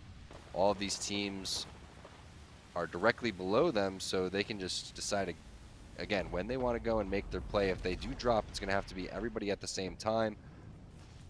Now everybody's going to make their move. That's the team hiding down below. Nice job switching on over to the PK, finishing it off. All of Sentinels in the corner, getting the armor swaps too. Rollers actually elects to hit a battery through all this because he has red, and there's the preemptive bubble coming through for Team Rockstar. Looking good right now, but you do have Albedo to deal with still in this game for Team Liquid. Caustic Gas could come, and there's already a barrel on the ground. Rakanishu is eating a decent amount as well. He's going to head over to a battery, but it's the Caustic Gas from Albedo, and it's the barrels that are too strong, and that's the power of Team Liquid and Caustic in this final zone. And this is, yeah, exactly what we get to see. Team Liquid finally make it into the late game with this composition. The Gibraltar Caustic, we saw a smattering of that, 3 months ago or so, especially a lot in EU. And now we're seeing it come to fruition here in North America. They play it out to the late game. They have just full control. So congratulations to Team Liquid taking game number 3. We are going to go ahead and take a short break, though, because we are hitting halftime. When we get back, though, it'll be the conclusion of Series E. We got 3 more matches to go, so don't go anywhere, guys. We'll be right back after this. Hey guys, I'm Mr. Acula. I play for Team Razer, and this is what I game on. I play on the Viper Ultimate. It's what I have now, and I like it because it's wireless. It has the nice grips on the side, and it just feels nice. I don't have the wire going everywhere. I play on the Razer Huntsman Mini, and it's a 60%. I've never had a 60% before, so it's kind of nice having a smaller, compact keyboard. And I recommend this for anybody who plays games. It's just really nice. So I play on the Black Shark V2, and it's really nice. It's really sleek. The ear cups are really comfortable from the cushions, and it just looks really nice.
All right, welcome back, guys, from our halftime break here for Razer Week at Series E. We're about to head into the final 3 games of the evening, but before we do, we have to take a look at the leaderboard there. And we knew after back-to-back wins from NRG that they would be in first place, but it's by how much now? It's Team Liquid closing the gap just a little bit, 20 points behind NRG currently, and these are our 2 front runners, Tom. Yeah, Team Liquid must have put up a lot of points last game in order to be there, and that's a pretty impressive performance considering that Albrelli's on Caustic, and it's difficult to get that Caustic into the end zone, but when you do, you're able to pull off wins just like that. We saw multiple infiltrations of buildings, which is we're talking about Caustic holding buildings down. I love how he's able to get inside the buildings. If the Watson generator is not there, and a lot of teams aren't playing Watson anymore, they're playing Gibraltar and Bloodhound instead of Gibraltar and Pathfinder, that makes Caustic that much more valuable because you know that your ult's going to land 1,000%. Yeah, it was a 13 kill point game for Team Liquid there at the end of game number 3, 25 points overall for themselves. And so they are starting to cut into that lead for up against Team NRG. But in that game number 3, we saw NRG surviving pretty late into that game. Unfortunately for them, despite having 2 games in a row where they had 17 kill points, in that last game, they only picked up 1 and finished off in 6th place. So not able to put on that many points in game number 3. We'll see if they can change things up here for game number 4, as we are now on board with Team Razer over here by Geyser, and already a purple armor coming out for Mercy only. We'll see if this is going to be a 3-team affair at Geyser. If it is, you'd be stoked right now if you were Mercy. You're hoping that there's multiple teams over here, but he's going to elect to use the 2-4 flatline instead of grabbing the Sentinel. So he's going for double automatic weapons here. It would have been interesting to see if he keeps the Sentinel with the 2-4 on it and then kept the flatline without a scope on it. But instead, because he has double mags on his weapons, he's going to go for both of these guns instead. You have Scout Volt over here. So in terms of weapons, in terms of utility right now, Razer's looking solid, much more solid than they have in the previous games because they've been getting contested. Looks like this could be free, though, for the first time. So Applejacks and 303. Looks like they had a little halftime powwow. Jamerson decided they're going to go elsewhere. guys, we gotta stop this. We're just griefing each other at this point. Another blue armor coming out, and I believe that one was pinged earlier on by Mercy, and so they're in a great spot right now, the purple and the 2 blues for themselves, as the pings did go down to the south. So I'm not entirely too sure if they have the beacon over there and if they want to try and commit to that and pick that one up, as we do have the zone starting to pull on over in this direction. It's Team Cheez-It, though, looking like they did not elect to go for the drop over here by survey and played it a little bit more conservatively, taking the train tunnel themselves. Now they're slowly making their way on in as the pings do come out onto enemies. We do have the wingman with the skull piercer and that purple mag for Strictly. He's going to wait for the rest of his team to join them, as I believe they're just continuing their looting path through that tunnel for now. But this is important for Strictly to be outside of the tunnel for themselves, to keep an eye out on their surroundings. Always make fun of the tunnel loop, but coming out with 3 blues and a purple mag wingman and R9 can't be that bad, as we do see the zone. And we also see where Rice Krispie Treats lands. And I think that they were getting contested on this either yesterday or earlier today. I can't remember because we see so many games, but they have a nice crafting station here that they're going to be able to use. Tons of utility in terms of batteries, which is going to be super nice. All they got to do is get Sung charged up on that Evo armor, and they'll be sitting pretty as we take a look at what TSM wants to do. They're getting aggressive on a building, and we saw how TSM tournaments started. They tried to pressure a building. It didn't work out. They died, and maybe they're feeling that right now. But such big damage coming in from Snipe Down. 3 wingman shots in a row is going to drop the Gibraltar down to no health instantly. And you know he wants to push that, but all of his teammates have already backed off. It was just a single thermite, and Hal's going to call off the push. And that's interesting because we know how aggressive of a team TSM is. Seems like they're just learning from their prior mistakes and possibly feeling a little bit of the scars from Nestle Pure Life. Yeah, it's Team Pop-Tarts, though, in some trouble, as Fat Fruit Ninja has already gone down up here at Refinery, getting challenged by Third Impact. Joining on board once again with Team Cheez-It, though, as they have taken position of the Beacon building just here to the northwest of fragment west as Team Razer have gotten themselves into a fight up against Team Rockstar. They finished that one off, and third impact will get rid of Team Pop-Tarts as well. The port was used by Strictly here as Razer are still in a fight. More going on here. You have to imagine that this is TSM on the other side, quite possibly trying to come in for the third party, but Razer are able to just get out of there and avoid the third party and make it back to the safety of this building to reset. Yeah, and the first thing you do when you get to the safety of the building is get the high ground so you can take the angles just like this. So even though Hakio needs to heal, he's going to elect to continue to lay down more damage because that's going to help him get even more health so he can charge up his Evo shield. And those are free angles. Unfortunate that they weren't able to get all the loot immediately, but they're going to double back here, hit the scan, and that allows them to pick these boxes apart and get the benefits of their kills. However, looks like a nice spray there from whoever that team is. Could be TSM, but it was Zeratricky taking a lot of damage, getting punished for pushing up just a little bit too much. Some scout play happening. You also have a knock from Crust on Sentinels to LG, so we'll see, as it is a sniper rifle kill, if they're going to be able to get a little bit closer. Meanwhile, Navi getting into it with Xrani. Dell gets a knock on to Madness, so we have a lot of action taking place all over the map right now, and now LG's on the run. Yeah, it looks like Cooler were able to third-party CLG, who CLG had engaged upon Cheese It there, as Sentinels are now cleaning up the remnants of LG. Rugby getting thirsted there, and it's all to Sanya to try and stay alive for his squad. The banners, though, are basically in a unrecoverable position. We'll see. He's eyeing that zip line to try and What if he took that zip right there, Jamerson? What would you have done? It would have been the immediate caster curse, but he's getting tagged out from the squad to his south as well, and he is just got trouble from all sides right now. Arm shield getting broken there as he backs away. It looked like I don't know the resolution of that third impact and Team Cheez-It fight, or Team Pop-Tarts fight, excuse me, that was taking place over at Refinery. I might have seen some trades. We're still down to 18 squads here. Third impact, never mind, are happy. They are full 3 right now. They've got blue armors, and they're making their way into the zone. Yeah, well, 2 of them are. I believe that Bloon is going to do exactly what his name says, and he's going to take the Bloon to catch up to these guys, but there's the results, Jamerson. It's just a lone Watson, Mr. Hambino, not even going for the banner, just going to try to rat it out here. 18 squads and 49 players left, and it's been a super tight lobby. There's not any room for error.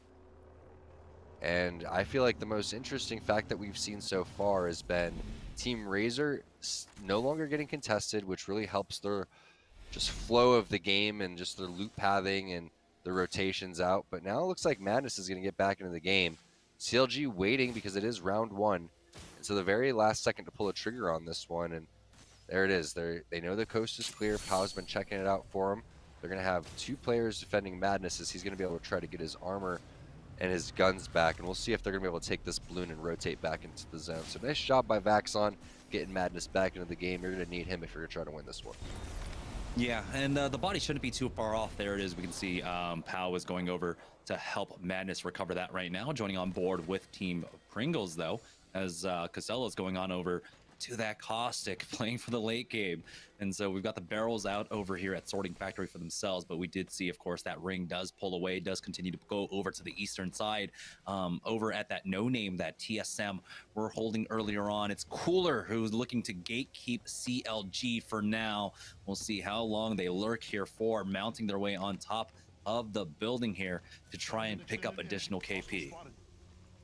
That's what I think is so fun about Apex. We're still fairly new into the game, but when I think of games that I really enjoyed playing in the past, like League of Legends, for example, where you have these character-based games, you see one person pull it off. Maybe it's like Alberlily, maybe it's Faker play something mid lane, and you're like, all right, well, I'm going to go do this too. I'm going to adapt this into my game, and the more Legends that we add, the more the meta changes, the more everybody becomes a little bit stronger. Maybe Bangalore gets a tweak, etc. Makes it so viable to play any one of these Legends, and it's nice to see teams just mix it up mid-game. But CLG's back in the map, and they're taking on Cooler, but Cooler says no, and that was a fairly close fight, as Sir Dell was only 1 HP, but this is right in the open, Jamerson. Any bullets flying their way, and they're done. But I love the next level play. They already throw the armor swap their way towards the side, so he doesn't even have to go into the box. Take notes for anyone that's trying to get their teammates back up. Yeah, it's the gold bag res as well as 2 brains, 1 controller getting pushed by Applejacks. They've already lost 2. Tech and Bowser have gone down. Nocta's going to take that portal on back into this fight, but the Wraith is there covering it. It's going to be a full 3-man of Applejacks covering that, and so they picked that one up.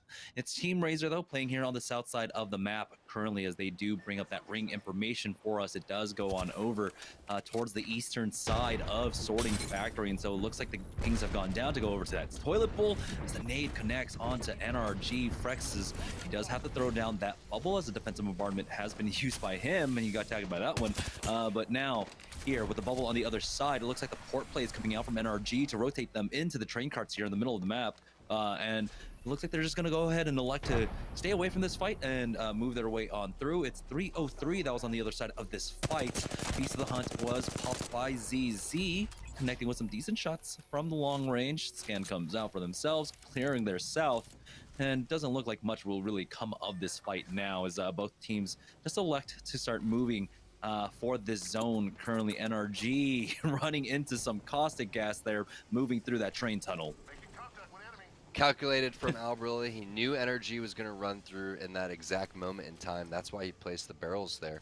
But sometimes if you're energy and you're trying to rotate, you are wondering what the heck a team is doing there, or why are they playing this way? And if they just are playing so unorthodox or weird, you just don't want to take the fight because you know it's going to last a really long time. So energy kind of sensing that these guys were just going to play a long game. Nobody was going to get too aggressive. Nobody was going to show their cards, and energy decides we're just going to rotate. It reminds me of the rotation coming in from Sorting Factory that they had earlier, but no rat this time, no free kills. Speaking of rats, Rat Boy Ronnie and his squad over towards the Geyser side, but curious to see what teams are around because I don't think anyone's inside the buildings next to them, but obviously a team on the high ground, which is tough to make your way up that rotation. You can hit the Geyser, but once you land, you have that animation, which takes a little bit, so a lot of times you find yourselves having to run up the hill. Yeah, we'll see. Last time we saw, of course, at that choke, it was TSM, and they have elected to actually transition now. Excuse me, Team Liquid are over here on the western side, and this is the squad that they were firing at from inside of Geyser. Liquid just playing here on the northern edge to try and catch out any team that might be pushing in, and they do have that ring pull going on over, and the big question is, which side of the river is it going to land? It's going to be here on the north. Cooler would be happy with that. Liquid would be happy with that. Good shots coming out from Sir Dell with that flatline. We get to see why that the flatline was popular, what, about 4 months ago, where it was absolutely slapping and everyone was running the flatline. It still does a lot of damage. Good armor swaps going out there to make sure that they can, of course, be a little bit more conservative with their meds, so that syringe will get Sir Dell fully healed up as well with that gold armor. It's third impact in the area as well. So we got 3 teams currently fighting over this spot right now: Liquid, Cooler, and third impact.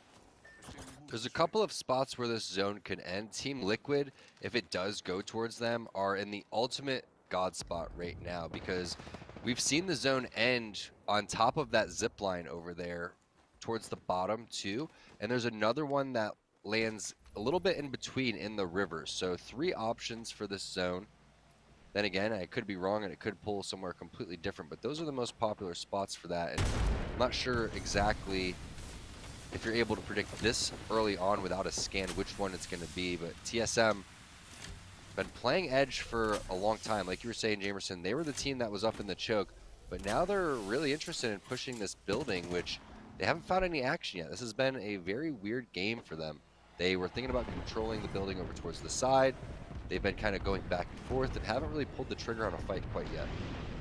Yeah, as the defensive bombardment was used, so TSM back off from that one for now, but peek out. Good damage coming across from reps, as now that'll buy them a little bit of an opening to try and infiltrate into this building. It's Imperial Hal with that Mastiff and the Thermite taking away at that squad. He sees the blue armors and he is so happy about that. So many ticks of damage coming across, and here's the bubble as they make their push on in. Reps takes a lot of damage and he's the first one to go down. It's a 1-for-1 exchange though, but sniped down with that wingman, and with the help there, we'll be able to clean up this fight, but 2 are knocked. We'll see if any teams come in for that third party. Snipe down, clutching out that fight with the wingman. Nice job scoping in, turning around, hitting that player with just a little bit of HP left. He's going to get the res, and they're going to get revenge on NPL. Same team that they fought to start this one, and now that's going to give them the confidence they need, Jamerson, to infiltrate these buildings. That's something that they weren't able to do 3 games ago. Now they get it done. Snipe down with the big kill. Great fight there for TSM.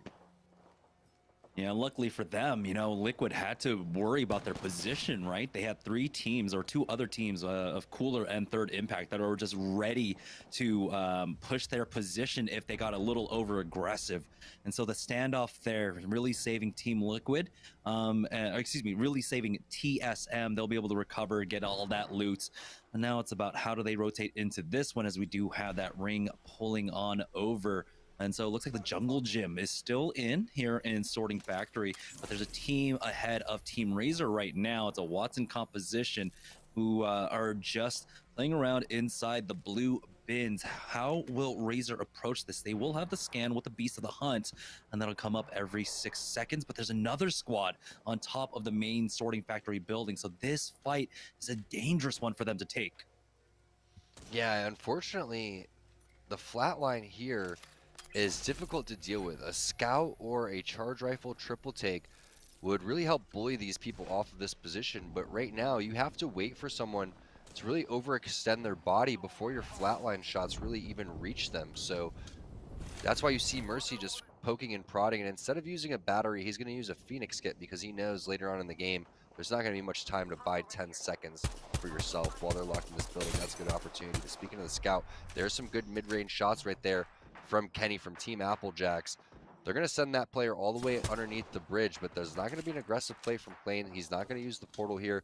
They're most likely going to use the portal to rotate. Yeah, they're going to have to wait for this team to make the play behind them, but the Wraith queue's down, and that team has quite a distance to go. You can't forget about them. You're going to have to continue to add pressure and make sure you eliminate them before you pick your rotation spot. But now look at the high ground area for Team Liquid. And we were talking about the end zones and where it could be. This platform, I think they called it. It most likely is going to pull on over here. And Albarelli is going to have so much real estate with Caustic. And Albarelli is just a thorn in the side of TSM. You can see those barrels landing basically right on top of them as well. But Team Liquid doing a really good job. They need to make sure that their back is clear. They have 2 incredibly strong teams just to their northwest right now in Cooler and Third Impact. And so they have to remain vigilant here. Kraber in the hands of Albarelli. And we've seen what these TSM boys can do with this sniper. And just a couple weeks ago, Hal having that 1v3 with the, Albarelli with the 1v3. Hal was able to pocket one himself. Right now, we do have the fight over the Jungle Gym here. It's going to be Na'Vi able to take out Sentinels, and Pringles now pushing up off of this action here. They have to be careful. They do have Razer to their south right now, as well as the bubble is being used defensively to try and reset. The zone is starting to pressure them as they make it over to the fence, and there it is. Razer right on top of them. Zeratricky getting the knock onto Stink. There's the instant thirst as well. Casellas is going to try and use those barrels as cover for him, but he's getting tagged, and he needs to try and heal up through this. He does have the knock shield providing coverage for himself, but Razer are just on the other side of this fence. Mercy going to take damage to go and loot some more meds right there. Nice job by them. Meanwhile, you're going to have Cooler getting a knock there onto 303, I believe finishing the rest of them off. And we know they've been stacked this entire game. Yuki with the gold armor. They've consistently found very good resources over and over again. There's the portal play over on, I believe, Liquid's building, but a very close fight and perfectly timed from both players are going to send them back to respectively heal, and some really nice shots coming in from Yuki too. Nobody really missing every time that we go and switch to every single player and every single team. So the shot's on fire now, and still 11 squads left. That's what you love to see with the ALGS coming up this weekend. All these teams playing this very well. I want to see pings out from Razer to see if any of this high ground is still available for them. I believe Cooler are pushing on the third impact, and it is Zicky to go down first as they're able to finish off 303 as well. With that thermite, Surdell taking a lot of damage, and he will ultimately fall. It's going to be Jazaz answering that back, and oh no, Balon G gets involved as well. Here comes the bubble out as the Mastiff is going to be used to try and get that thirst from Nasky, going for the fast res here as the zone will start closing in on them very shortly, but the gold bag is going to help Surdell get right back into this for now, and they will be able to finish off 303, but they have to worry about the other threat. Balon G coming in, getting that re-knock onto Surdell. Nasky this time around does not have the bubble. He is ticking away to the zone, and third impact might be going down here as we rejoin Team Razer. They do have the high ground to play off of, and this pocket. What a great spot for Team Razer. Yeah, all is well until a giant caustic barrel or gas comes across with the Kobe. And there's so many teams on this side of the fence. Look at everybody duking it out. The bubble is going to dissipate soon. Another rat made his way over towards the corner. This is an insane end zone. There's the defensive bombardment. They go back into the little crevice here, which seems to be eating a lot of this damage. And there's a nice scan coming through. One Arc Star in Team Razer is absolutely screwed, but they're still playing it the right way. There's the scan coming through. And now all hell breaking loose. NRG sends it on them. Liquid sends it on to him as well. Razer, your spot is no longer safe. Unfortunate as Hakulo is going to land. But wow, Team Liquid calling it early and still locking it down, forcing all of these teams to the other side of the fence. They have to be super comfortable with this position. Yeah, we had NRG starting it off with back-to-backs. Will it be Team Liquid now? TSM are in this fray as well. NRG trying to recover whatever they can. Currently, they do have the HP advantage with the triple reds, triple purples for Team Liquid as they were not able to get the damage quite yet. Albraleli close to getting that red for himself.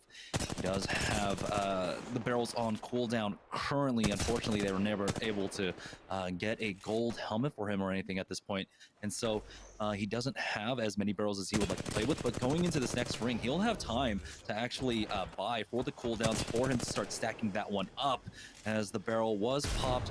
But again, the platform just below them. Here comes the first barrel out. It should be instantly cleared. No, it's not. He's able to get it off.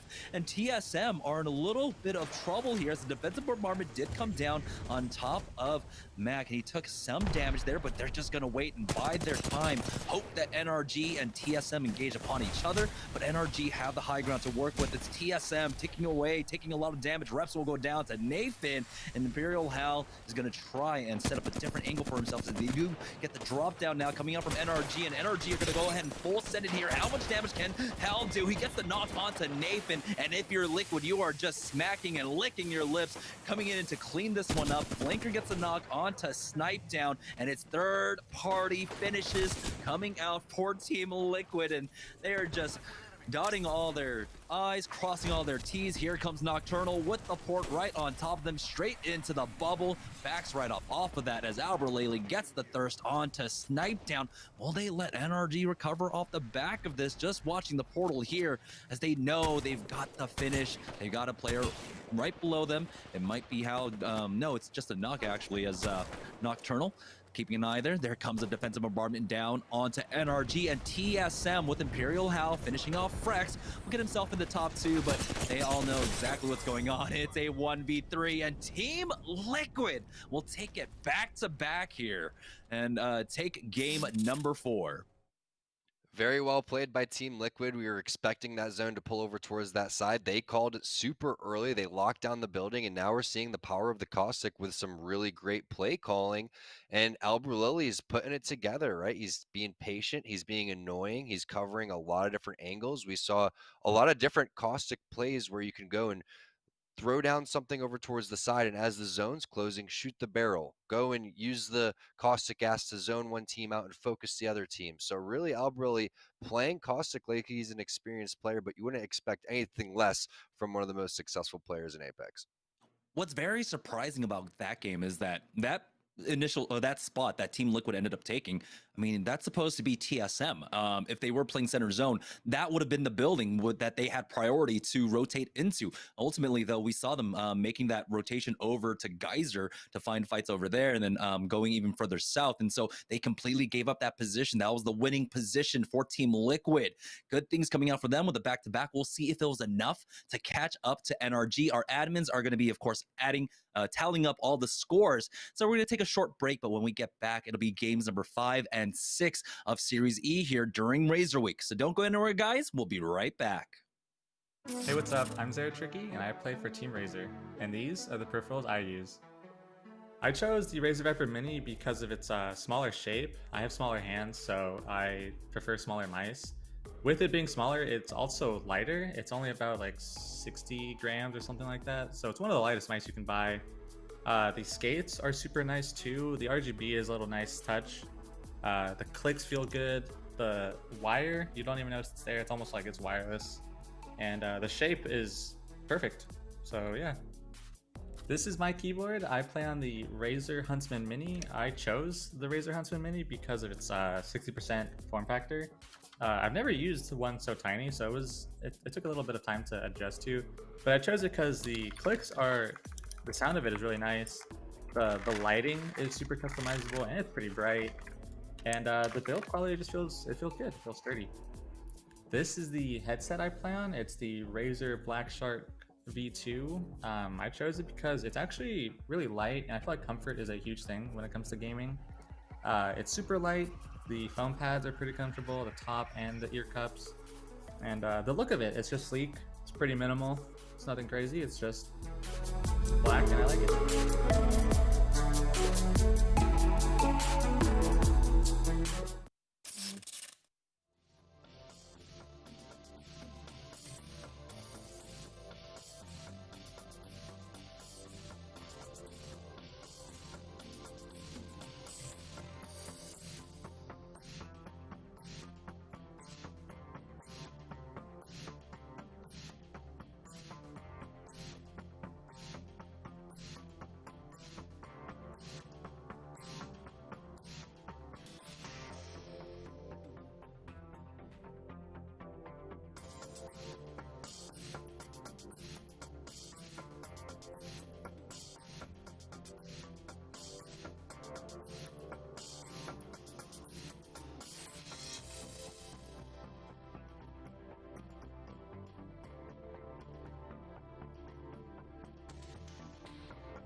Welcome back to Series E, as tonight's Pro Night has been dominated by both Team Liquid and NRG, both of them having back-to-back victories, but we have to see where the dust has settled after game number 4.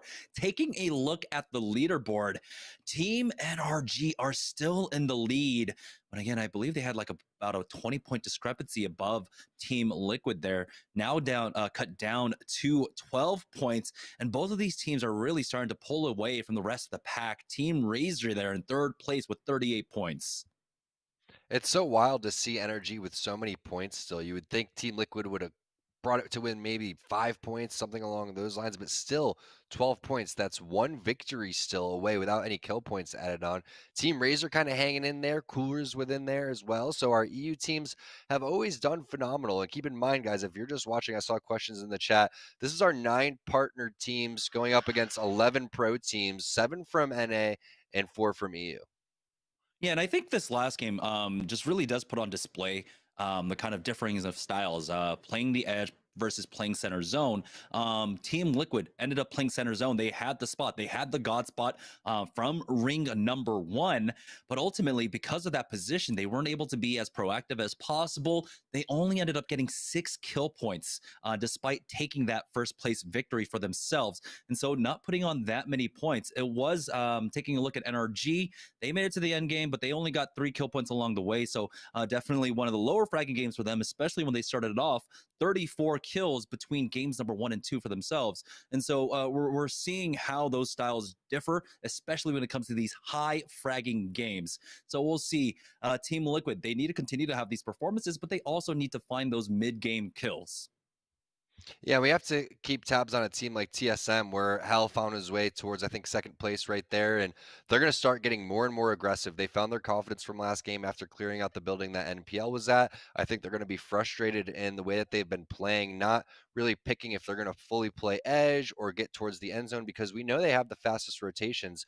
They've just struggled with getting a lot of kills once they get into the middle. So we'll find out what play style they want to play right now. I think if they just kind of adapt the let's play edge and then just bully teams out, they're fully capable of winning a lot of team fights. It's just going to be a matter if they get third party or not. And speaking of third parties, we've seen nonstop action for Team Razer over towards the Geyser side. As much as 3 teams have landed there at one given point in time, Team Razer actually won that and walked out victorious with a couple of kill points and some decent positioning too. But we'll see what they're going to be able to do in third place right now, Jamerson.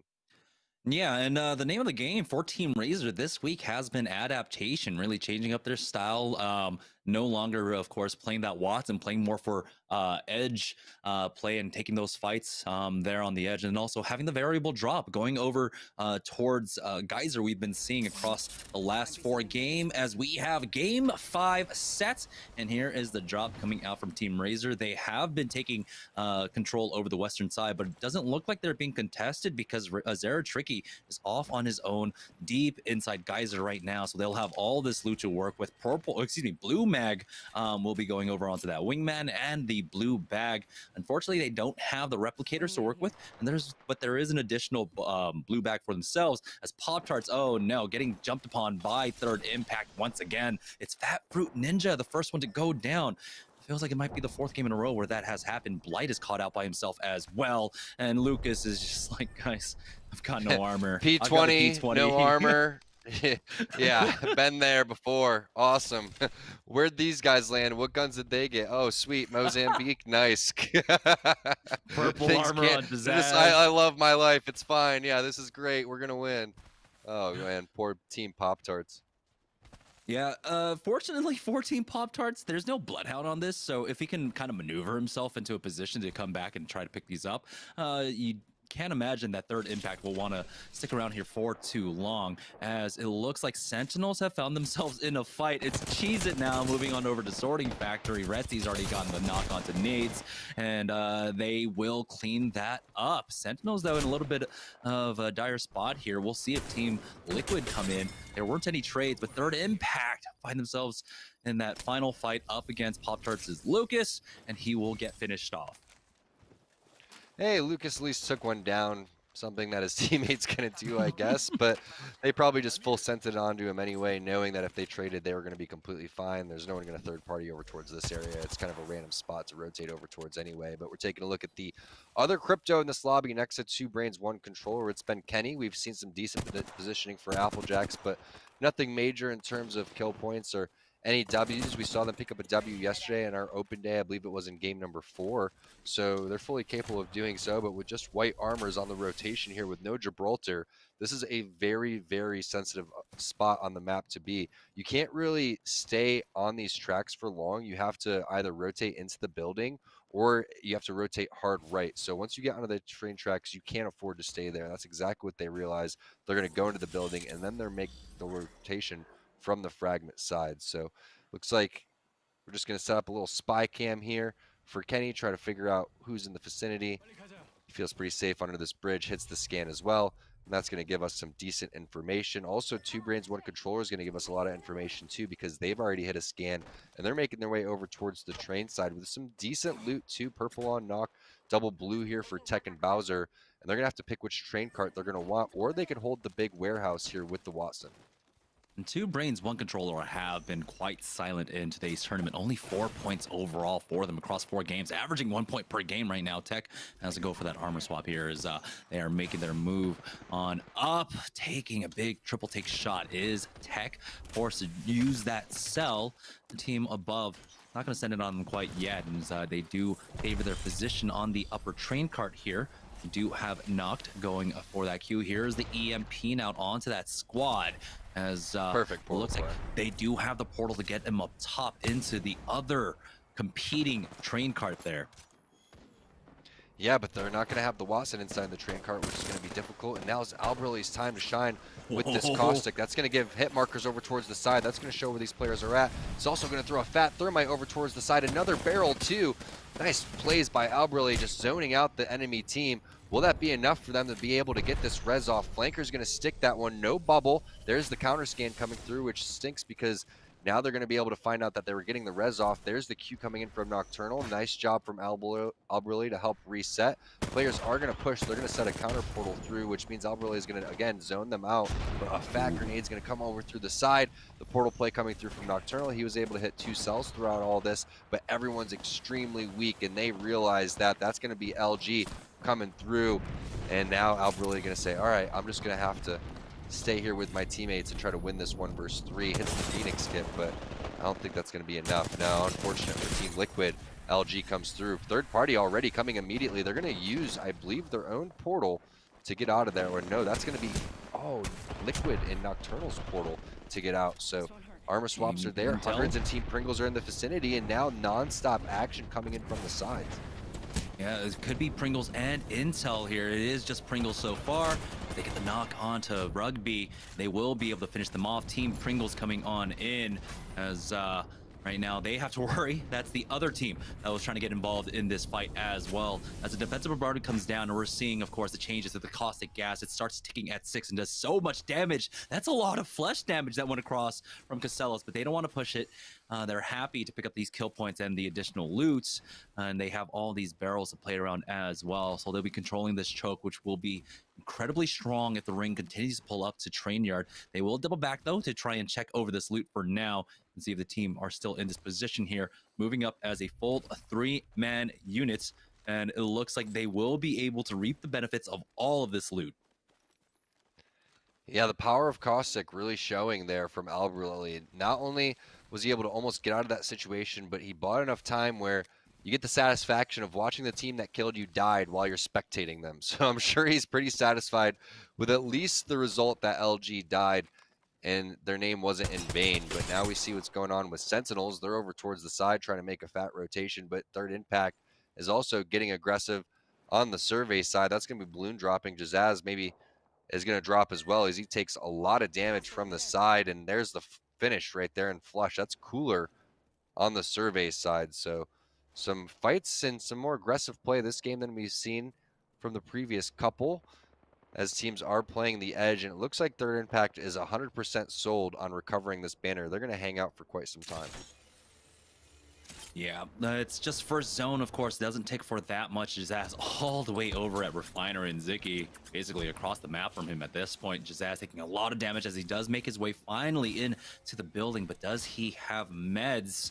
His grapple is still on 15 seconds for the cooldown, so this is a very risky proposition, as he does find a small corner to work with and pop that Phoenix kit, so he'll survive for now. 40 seconds left on that banner for Ballon G. We'll see if Jazaz pulls them away long enough for him to pick up that banner for them and bring him right back on. And we're on board with Team Sentinels, though, playing that position basically where we saw Liquid not too far away from to finish off the game. In game number 4 here, they have a team to their east currently, as right now Sentinels are getting the lay of the land and making sure that they're checking their backs as well. And so a really good recovery from them. They're seeing the shot markers coming across from the other choke as well. Here, though, as Intel have double backed around for this loot. This was a team that was trying to get involved in that LG TSM Pringles fight. Ultimately backed away off of that. They do have the Watson, and so playing in this building can be fine, but that is not where the ring is pulling whatsoever. It's Na'Vi who are in where more than likely the ring will be pulling. We don't get to see train endings often, but this is 2 now that we've seen across the last 2 days. Yeah, there's an ending directly to the left of the warehouse on the ground here, kind of below the bridge where the blue containers are. There's also one that ends more towards the left-hand side where that Apex sign is, all the way where the stairs are too. So that could be a potential one. There's also endings more over towards the right side too if it decides that it's going to pull onto that side. But they get the knock there and the finish onto Tech. CLG's in the vicinity too. Now they finally start to push. It looks like 2 Brains, 1 Controller on the ropes. They get finished off. Na'Vi does get knocked. It is Max Strafe down. The res coming through, but you have a Watson here for Na'Vi. So holding train is definitely a spot that you can do. But this is what we're talking about with 2 Brains, 1 Controller. You have to pick your spots, and a train station ending is difficult to hold on to without a Watson. So it may be better for them to try to play edge and consider there they are. I think they were playing Watson, if I'm not mistaken. Yeah. I just don't think that they were able to utilize it all the way. They're going to need something a little bit different in these end games. Mercy just poking away with this hammer point Mozambique right now. He does have the ammo to work with, but it's Applejacks being caught out here as they're trying to push up through this tunnel. The Skyhook connector on down, and Razer are getting punished. Sentinels full sending it on them. And oh boy, you got to be careful when you poke that hornet's nest. Lion is going to drop down at Watson Jenny for himself, but it's a third party coming in. Third Impact have found their way around. And I don't know if they were able to fully recover, but Zicky picking up 2 knocks there. Klain is the only one alive for Applejacks. NPL, they're inside the tunnel right now. And oh boy, a huge fight as Cooler get involved in this as well. NPL are going to try and port this one out and keep him, Dracos, alive, as now they are getting pushed. They are not near the tunnel, excuse me, the portal. And so Dracos will fall. E-Boy Ronnie is going to have to live up to his name once again, or his new acronym or new name of the E-Rat Ronnie, but he is caught out between what feels like 6 or 7 squads here. It's NRG coming in for the striking blow, but with no knocks onto Cooler, NRG are just going to be playing in a holding pattern, which is great for them because take a look at the zone. It is going to still hug them here, and they can play this for quite some time and choke out this team and starve them of resources. They really want to push this because they're upset this loot could get taken. Like you were saying, the resources are super important right now, and they are going to charge straight through with the bubble. Initial damage is going to go on. Nasky gets taken down. Hammer Point's doing some serious damage. Yuki flying in with the wall bounce. Doesn't connect on the first shot, but rips on the couple after that. Now it's up to Surdell in this 2 versus 1. Is he going to be able to land this one? A nasty 112. Are you kidding me? Cooler wiping out NRG. Team Liquid's going to like that one. The rest of the lobby is as well. Now's their opportunity to play catch up with these 2 teams that have been dominating.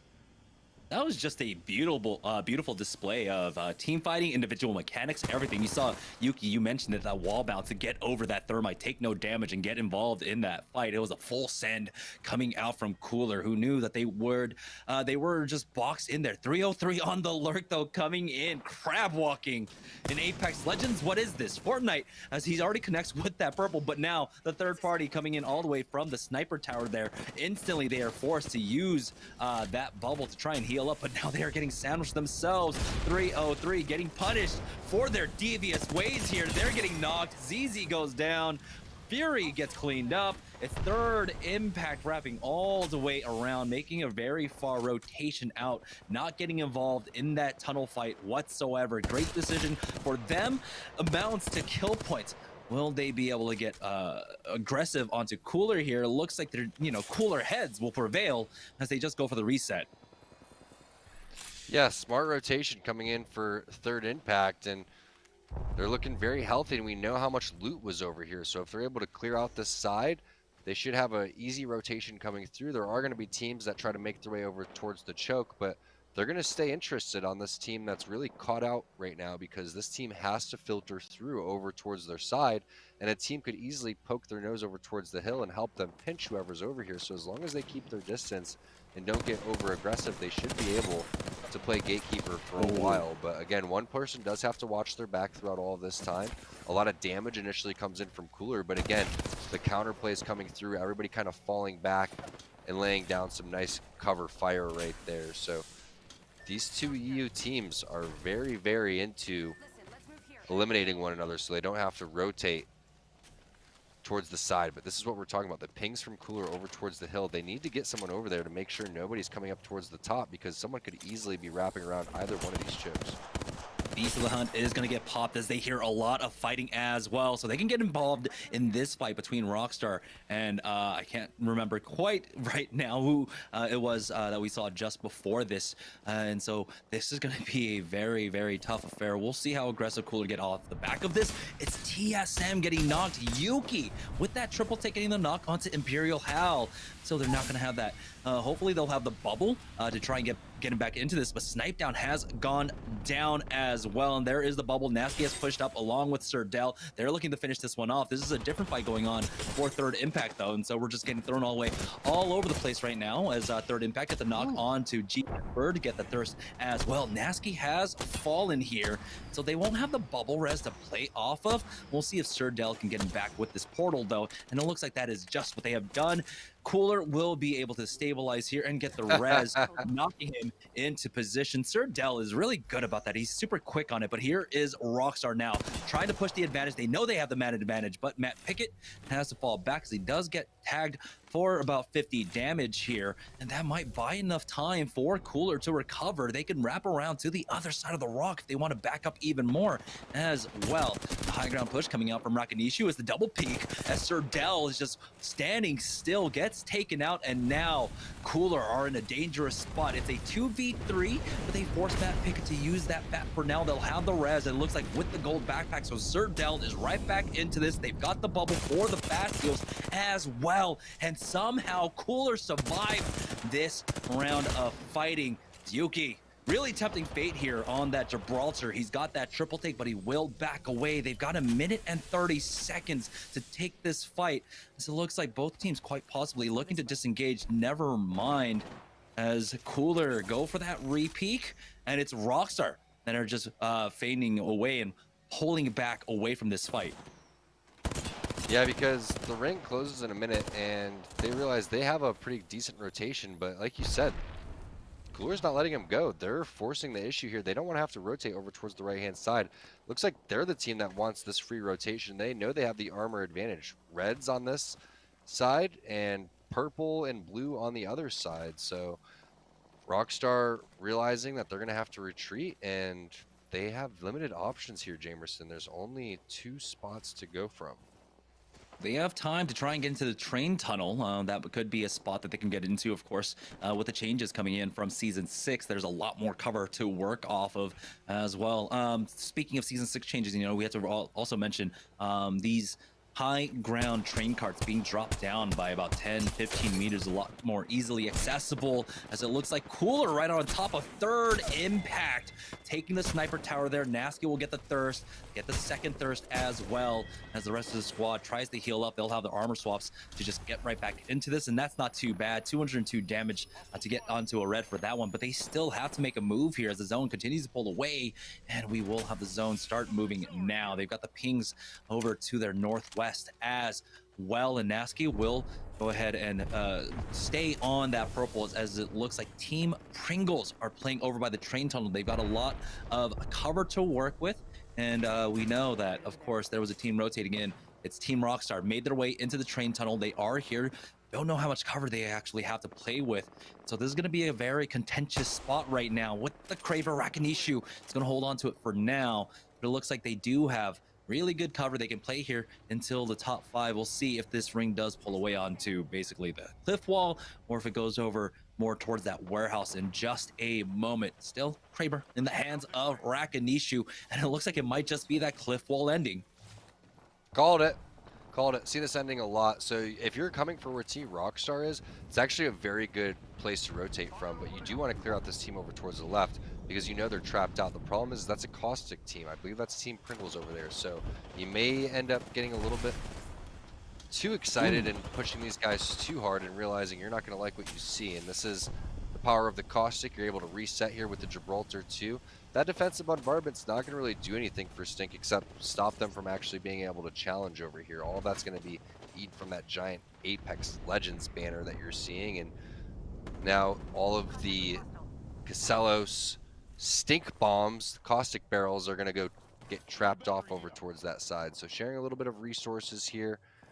And again, these two teams kind of fighting it out for that easy high rotation because you know a team's over towards the warehouse, you know a team's probably up in the train carts, and there's a couple other people that are going to have to make a rotation. And one of the teams that is in the train carts would be CLG, but Madness is really putting his back to a lot of different players. He could get lit up from multiple angles. Fortunately for him, none of these teams from the side peaked.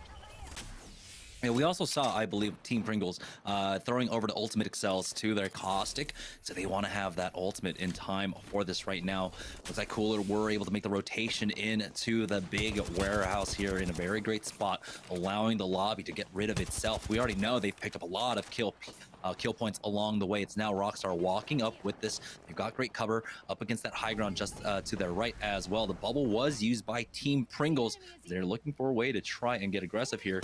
They're going to go ahead and drop down one of the barrels, and they will pop that before the bubble does go down. Trying to go for the peak. Matt Pickett connecting though. Ooh, nice shots coming out from Matt Pickett once again with that bolt on the 2x. Oh, with the help of Rakinisha getting the knock onto Casellas, and that's very unfortunate because he wanted that caustic ultimate. Rockstar will clean that one up as CLG are now in a fight with Sentinels. It's the PK in the hands of Madness, and that is huge information for the other teams in the lobby. You have to be careful playing up against CLG right now. They've got the PK in play.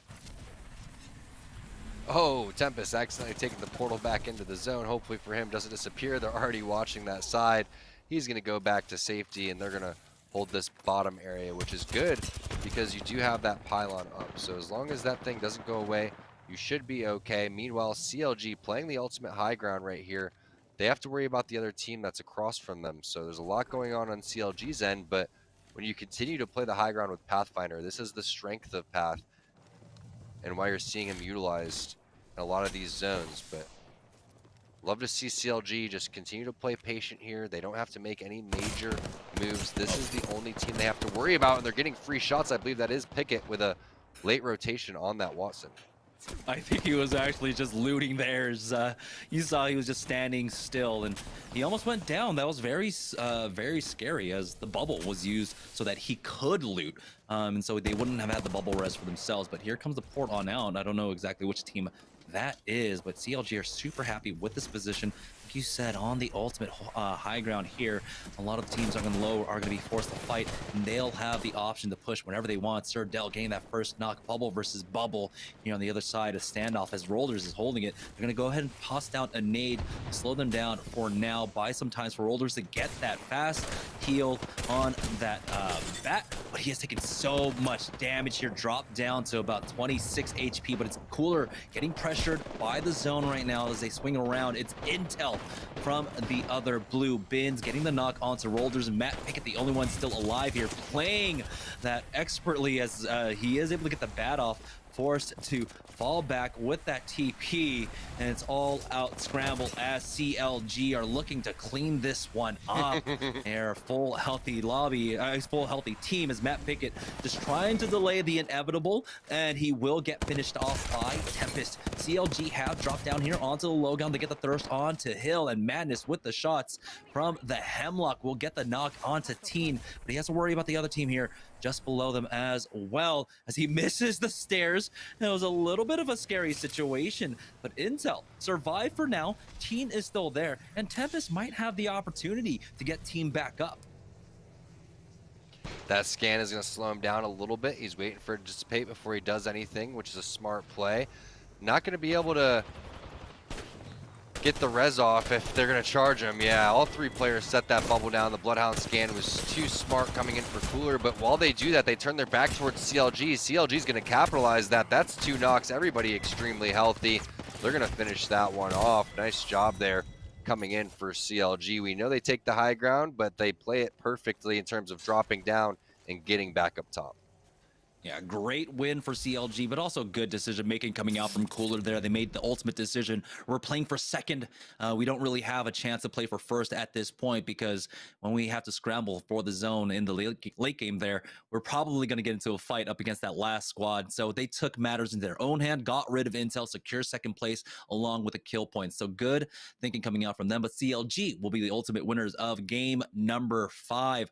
We're going to go ahead and take a short break, but when we get back, it'll It'll be the final game of the evening and the final game of the week here for Razer Week at Series E. So don't go anywhere, guys. We'll be right back. Gaming mouse. It needs speed and stability. It needs to be precise and instinctive.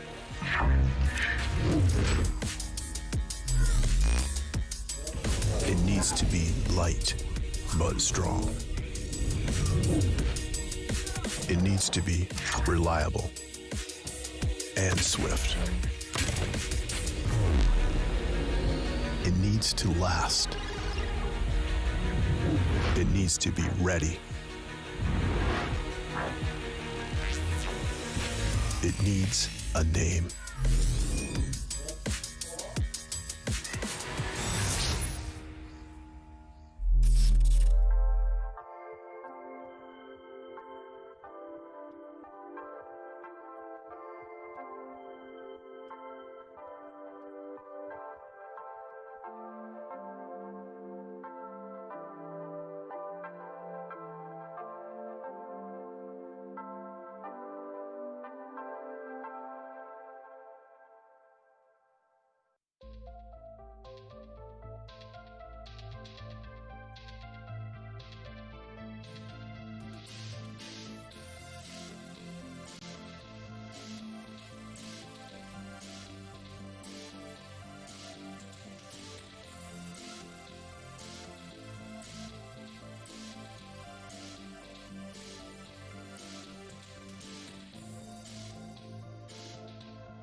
Welcome back, guys, to Series E here during Razer Week, and it's the final game of the week, final game of the evening.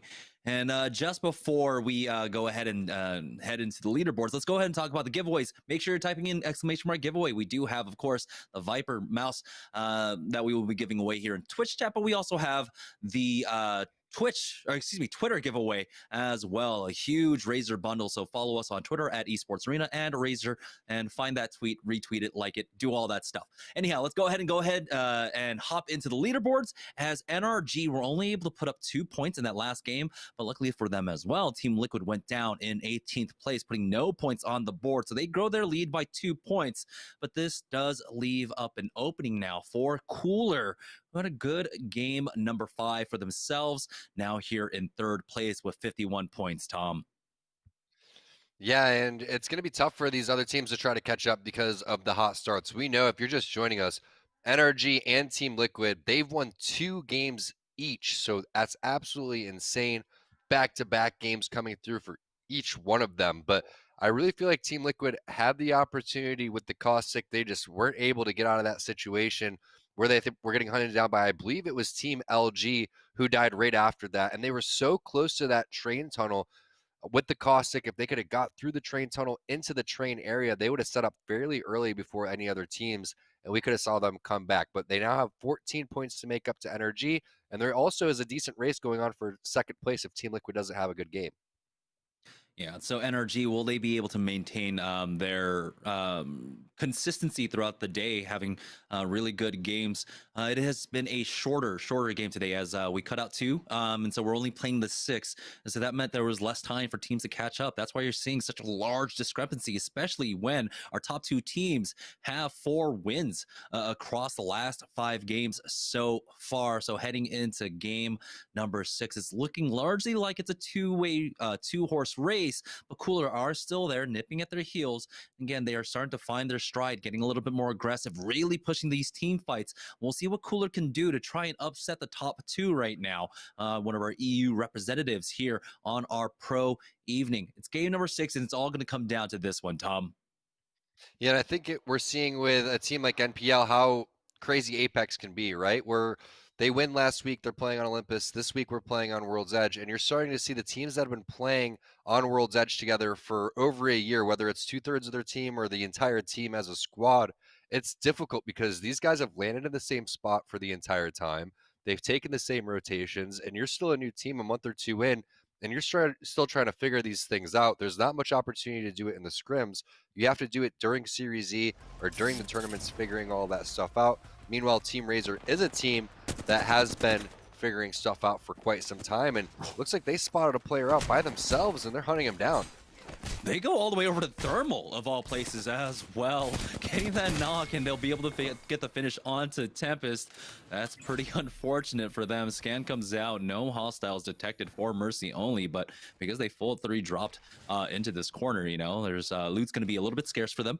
And they do at least get an armor onto Zeratricky, but they need heals for Hakulo at this point. Hey, there's another armor, Mercy only, that's yours, but triple whites for them, as they still have to find the last 2 members of Team Intel down here in Thermal. Oh, this is going to be fun to watch if Team Intel could get the 2 versus 3 against them, but Pop-Tarts has been dealing with a lot of 50-50s over here towards the bottom side of the map, and they haven't won a lot of them. That's why they're currently sitting in last place. We saw last game, no armors, Mozambique's on the map. Difficult situation to be in. They're landing over towards the bottom side right now. Decent little 60 spray with the flat line. That Fruit Ninja also doesn't take any damage throughout that. Hits another 40 here, so he's popping off pretty nicely, but Blight takes a lot of damage throughout all that. That's probably why he didn't get hit on the Fat Fruit Ninja side, and that's not what you want to see. As soon as you flank around the side, both of your teammates go down, and that's a healthy 3rd impact team. And I think he just resigns himself to his fate and will go down. 3rd impact once again, winning this 50-50. So not a great day for Team Pop-Tarts here, just getting challenged on that drop by one of the stronger teams in the EU. But here's Team Cheez-It making their rotation over from Refinery, coming in for the 3rd party. They tried to move quickly here.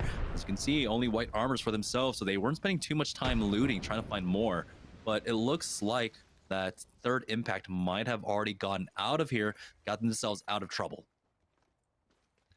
Yep, smart play. They know the timing on this for the teams that are rotating from Survey and from Refinery, and this time it's Cheez It. Also, wow, TSM in the vicinity. That means it's going to be rotating over here, and they're fast. This is a minute and 20 seconds. They really took very minimal time to loot here. That's why you're seeing Hal. He's willing to leave with just white armor. They're not scoping around, wasting any time. They're making their play. They're making their rotation, over towards the middle of the zone right now. And Hal's going to find that empty blue armor that was left over towards the bottom. And it looks like he's not even interested in wasting cells for that one. He's just going to charge up his own.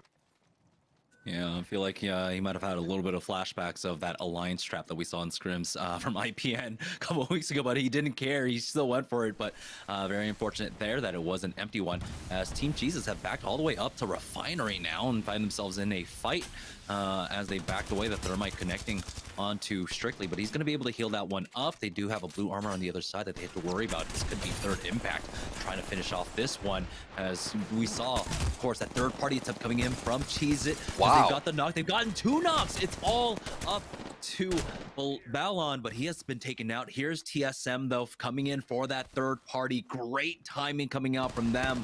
That should be 3 kill points, as TSM now slowly advancing upon the remnants of Cheez-Its, and they will be able to get the thirst. And finally, Imperial Hal gets the blue armor he was looking for. Yeah, Hal knew that the entire time. If there was going to be a third party over towards Refinery where there would be a blue armor waiting for him, especially from Team Cheez It. But I got to say, from Cheez It, that was an impressive fight going up against third impact. Those L-Star shots, I believe it was on a Jazaz, were phenomenal. You also saw the Gibraltar win his fight over towards the stair side with just, I think it was a Volt and a P20. So that was a very nice job. And we're looking at this zone. It's that super popular top zone where the respawn beacon is. It's going to continue to pull up there. Teams will rotate over from Survey. That's not going to be bad. Also, the popular CLG strategy, which is hold on the opposite side of the train towards where the wall is very, very easy to lock down. But look at Team Liquid. Albrili with the lag out. Super unfortunate for him. Now they're just doing it with a 2-man squad until they can potentially get a reconnect. What a pal flanker. Just getting his buddy into safety for now, but at some point he's going to have to give up on Albrili's body as they are advancing on the other side. They're porting him inside. Wow, this is such a huge, monumental team effort. Can he actually get through? It looks like it will, but his armor is cracked. Oh, no, the door is gone as well. He blew so much damage, and Albrili will go down. Sentinels are here. They'll get the thirst onto Albrili. Retzi with the massive hits big onto the big boy flanker going down. And what an unfortunate tournament happening. It's just that Albrili curse, internet issues or something again. That is so unfortunate to see, especially for Team Liquid, who were in the second place position. Man, you hate to see that as an Apex fan, but he'll bounce back, I'm sure, and they're going to look forward to watching Team Liquid in the ALGS this weekend after what we saw today. Hopefully 6 on the Caustic. That was some very, very nice Caustic play from Albrili. Definitely not how we wanted to see Team Liquid go out in this tournament today, but that creates more opportunities for the rest of the teams. They're not sure exactly what happened. All they saw in the kill feed was Sentinels getting the kills. Meanwhile, Energy going to try to take advantage of that. It's going to be a knock on to Zera Tricky. Hakulo's going to find one. Frex gets Mercy only, though. This is going to be a 2-on-1. You see Hakulo hits the shot, hits the Q. He's going to have to find a quick armor swap or hit a battery because I believe he has to deal with Frex along the way. Meanwhile, TSM getting into it over there on the other side with 2 brains, 1 controller. Frex is going to find the rest of the players. That's going to be all of Razer being eliminated. Meanwhile, 2 brains, 1 controller being eliminated by TSM as well. And this is what we were talking about, Jamerson, the rotation over towards where CLG likes to go. This spot is very, very popular. You can lock it down. You have tons of cover in these ditches, and you could cut off a lot of the lines and use head glitches to your advantage. That's where TSM is going to play. We saw TSM getting tickled away there at the end of that fight, and so that might just be CLG that are up there in that position, of course, coming over from Skyhook. They had the priority to make it on over there. It's here on the south side of the ring right now, though, as Rockstar have made their way up from Lava City. They're going to go ahead and take a very roundabout rotation. As you can see, they're hugging the eastern side of the zone currently. They've got great armors to work with as well. Purples, along with the gold on that Rakinishu. And so they're going to avoid this fight for now. A little bit wary of team fights, and it might have been Team Rice Krispies that they were trying to zone out there. Rice Krispies, though, their armor situation not as good as they're only sitting on the triple blues. We're already down to the top 12 squads here as a zone 1 will finally close. I have to ask Rakanushu where his name comes from. It has to be from like an anime or something like that. I'm not quite sure. So when I get a chance to talk to him, I'm going to figure that out. But now we're looking at what Rice Krispie Treats is going to be able to do, and played a very solid game yesterday and very solid performance throughout the day. Now they're making this super late rotation over towards probably the popular hill that we saw being utilized over towards this epicenter refinery area. And this is a nice spot to rotate from too. Again, this is an area where you're going to filter a lot of people running uphill towards you, and that's where you hope to get a lot of initial damage. You hope to get picks across the map, especially if you have a long range scope, which they just find a 3x in that bin too. So that's great for Sung. He's going to now be able to toggle this long range flat line between single fire and auto. So they make it to that rock. That's a very important spot to be, and they're going to be the team that just gatekeeps in that area for a while. Yeah, we have Team Pringles moving through epicenter right now, finding the bodies of Pop-Tarts, and really not much loot on them, as they didn't have that much time to actually loot before they went down here. Bozam P20. Yeah, definitely not happy to see whatever was on that purple death box. But they are making their way on up, try to get to the north hand side. We'll see if they commit themselves possibly going into survey. But you know, all accounts of this ring, you see it 99 times out of 100, it should be pulling up to that respawn beacon, which is what every team is playing for right now. Applejacks with a double kill currently on to Navi. Claws finally answers back for Claws. them and gets another one. Claws, is he gonna get the 1v3? If we could just change on over to that one, but it's now down to the 1v1 for him. We'll see how that one ends ultimately here. It's Rice Krispies, though, playing on the eastern edge of the map, keeping tabs on the teams over at epicenter right now, as they are controlling high ground rocks here. Good pings coming out from Stunny. So it looks like CLG come in to punish them here. It's Claws still alive. It was just Strafey that ended up getting thirsted. With that third party coming in, he's got to be careful. The sound cues from that res, the nade comes in. There's the arcs around to the door. As Nesh, he does have that knock shield to stay alive for now, but for how much longer? Claws backs away to pop that med kit. Let's CLG, how aggressive will they get off the back of this here?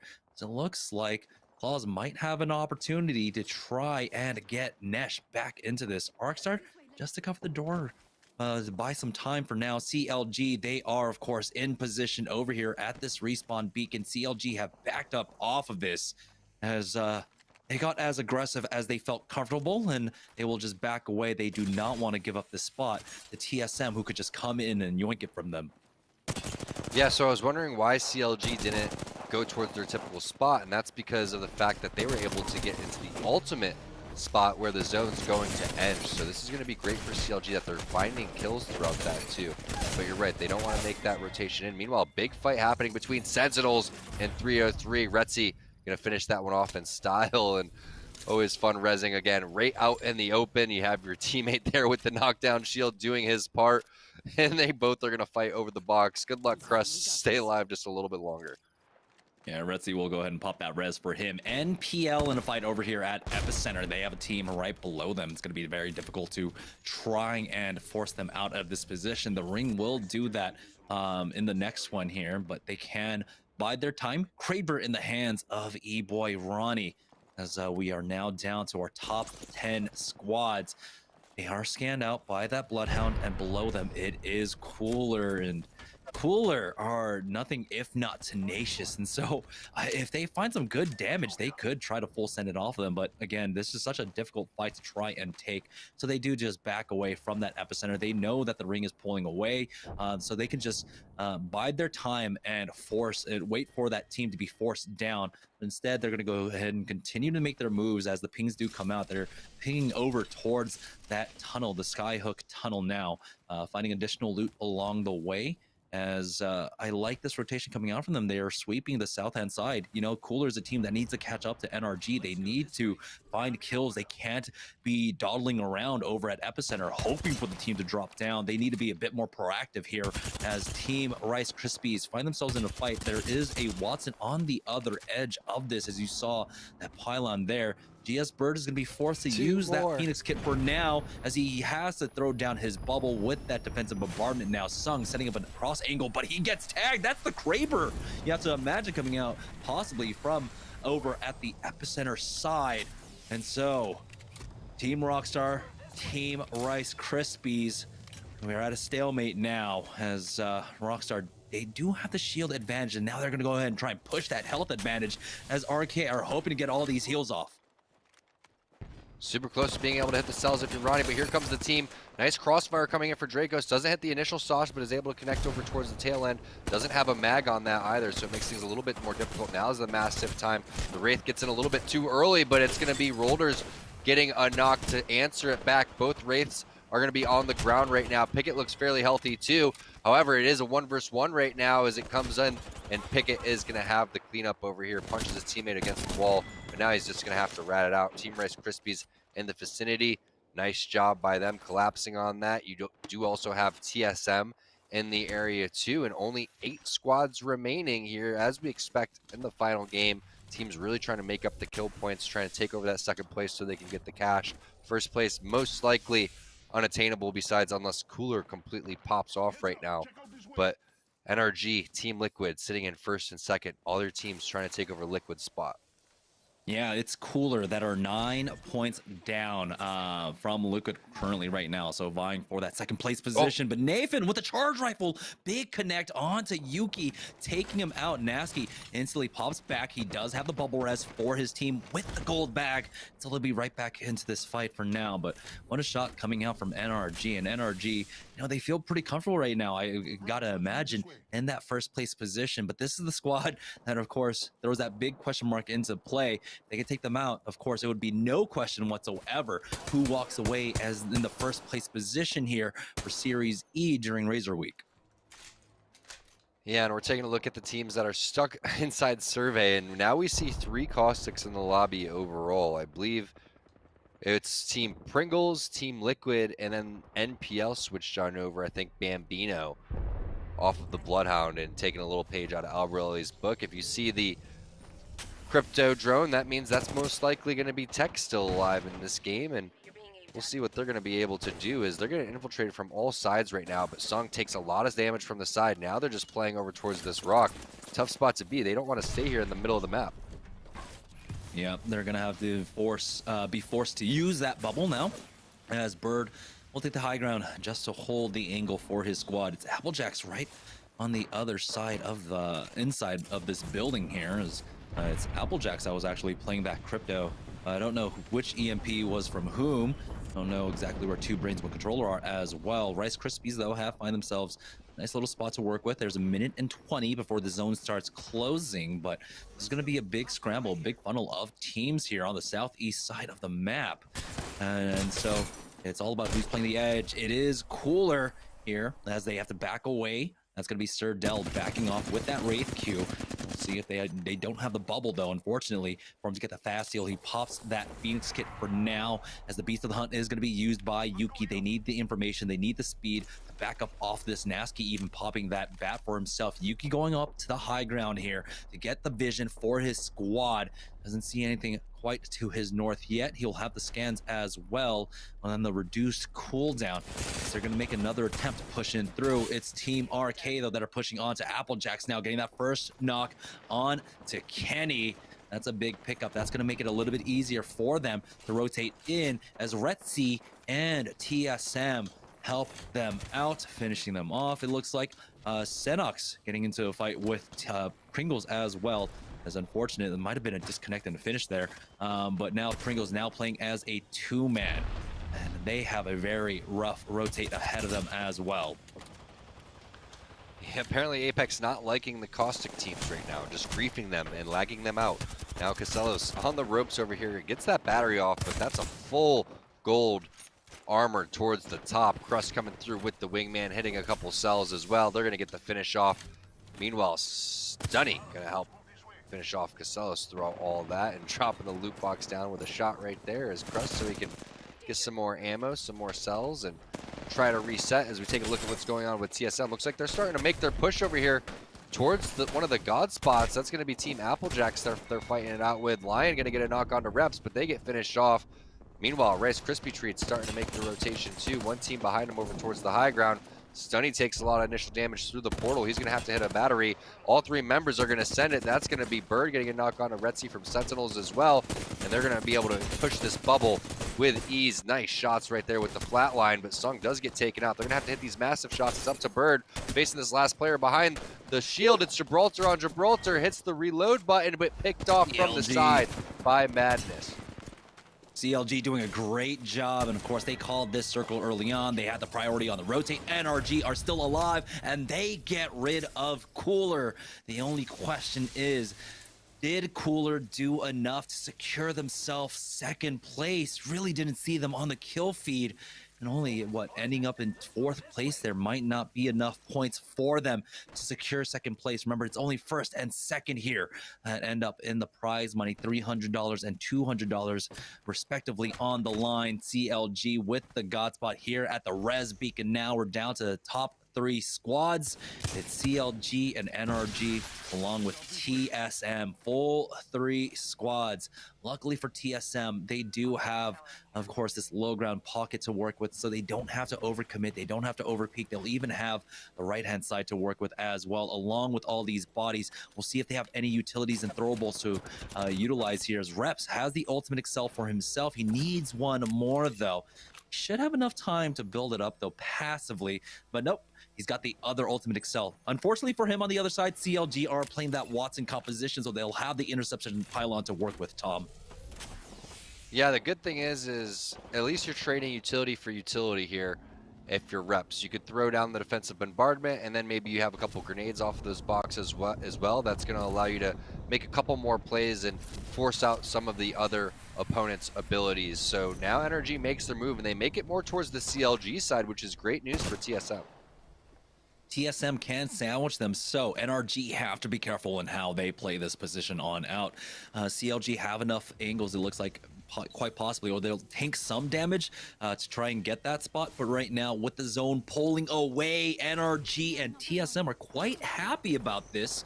And I think ultimately it's TSM who might have the best position here. As you know, they don't have to be forced into engagement. They do have this left-hand side to work with, but they can also play on the other side of the train tracks from NRG. CLG, it's all about what they do. How do they get into this ring? What position do they play? How can TSM force them into NRG right now? Yeah, I agree. TSM looking like they're in the superior spot right now, but anything could happen in just a blink of an eye. So all of these players being aware of every single angle. You never know when a team wants to get crazy and push, especially if they sense a certain weakness. So everybody respectively in their lane, trying to have a presence, forcing each other back off. And the big thing here for all of the teams to notice is that they can't take damage as the zone's closing. So while they will poke back and forth here and just kind of warm up their shots, the big moment here is in the next 10 seconds. If anybody takes major damage, that means that they're going to have to heal. It also stops the communication in terms of what you're able to say and do for your team. That's the bubble being used by NRG as well.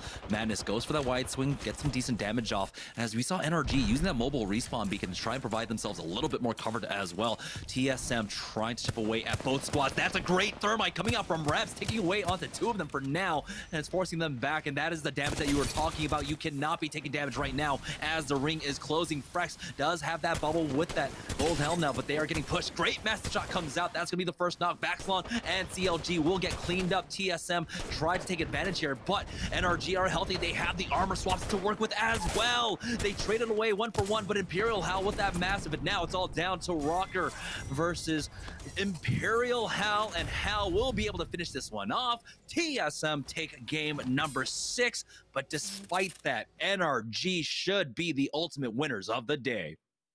That was a great ending to that game. Like you were saying, CLG had the zone pull away from them. TSM was in the great spot, but they weren't expecting such a healthy NRG squad. NRG didn't take much damage from CLG because of the amazing massive shots that came down once the bubble happened. But the high ground came through. Hal wins the 1v1. TSM takes the final game. It was close to seeing two 3 teams winning back-to-back-to-back games, but it just didn't happen. Overall, NRG with a great day and a great performance.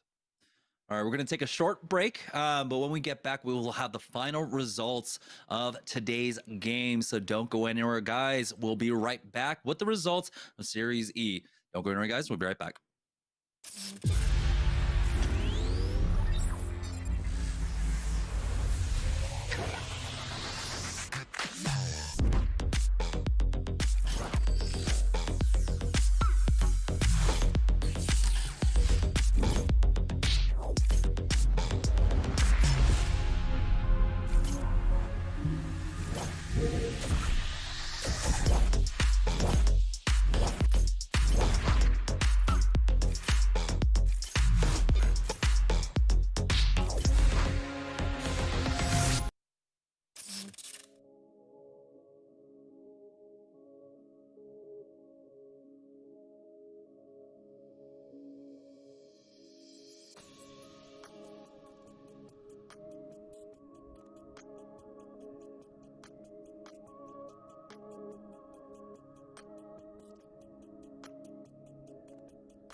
What a fantastic evening of games. A little preview of the ALGS Autumn Circuit that'll be taking place this weekend, Tom. And we saw some great stuff out of a lot of our teams.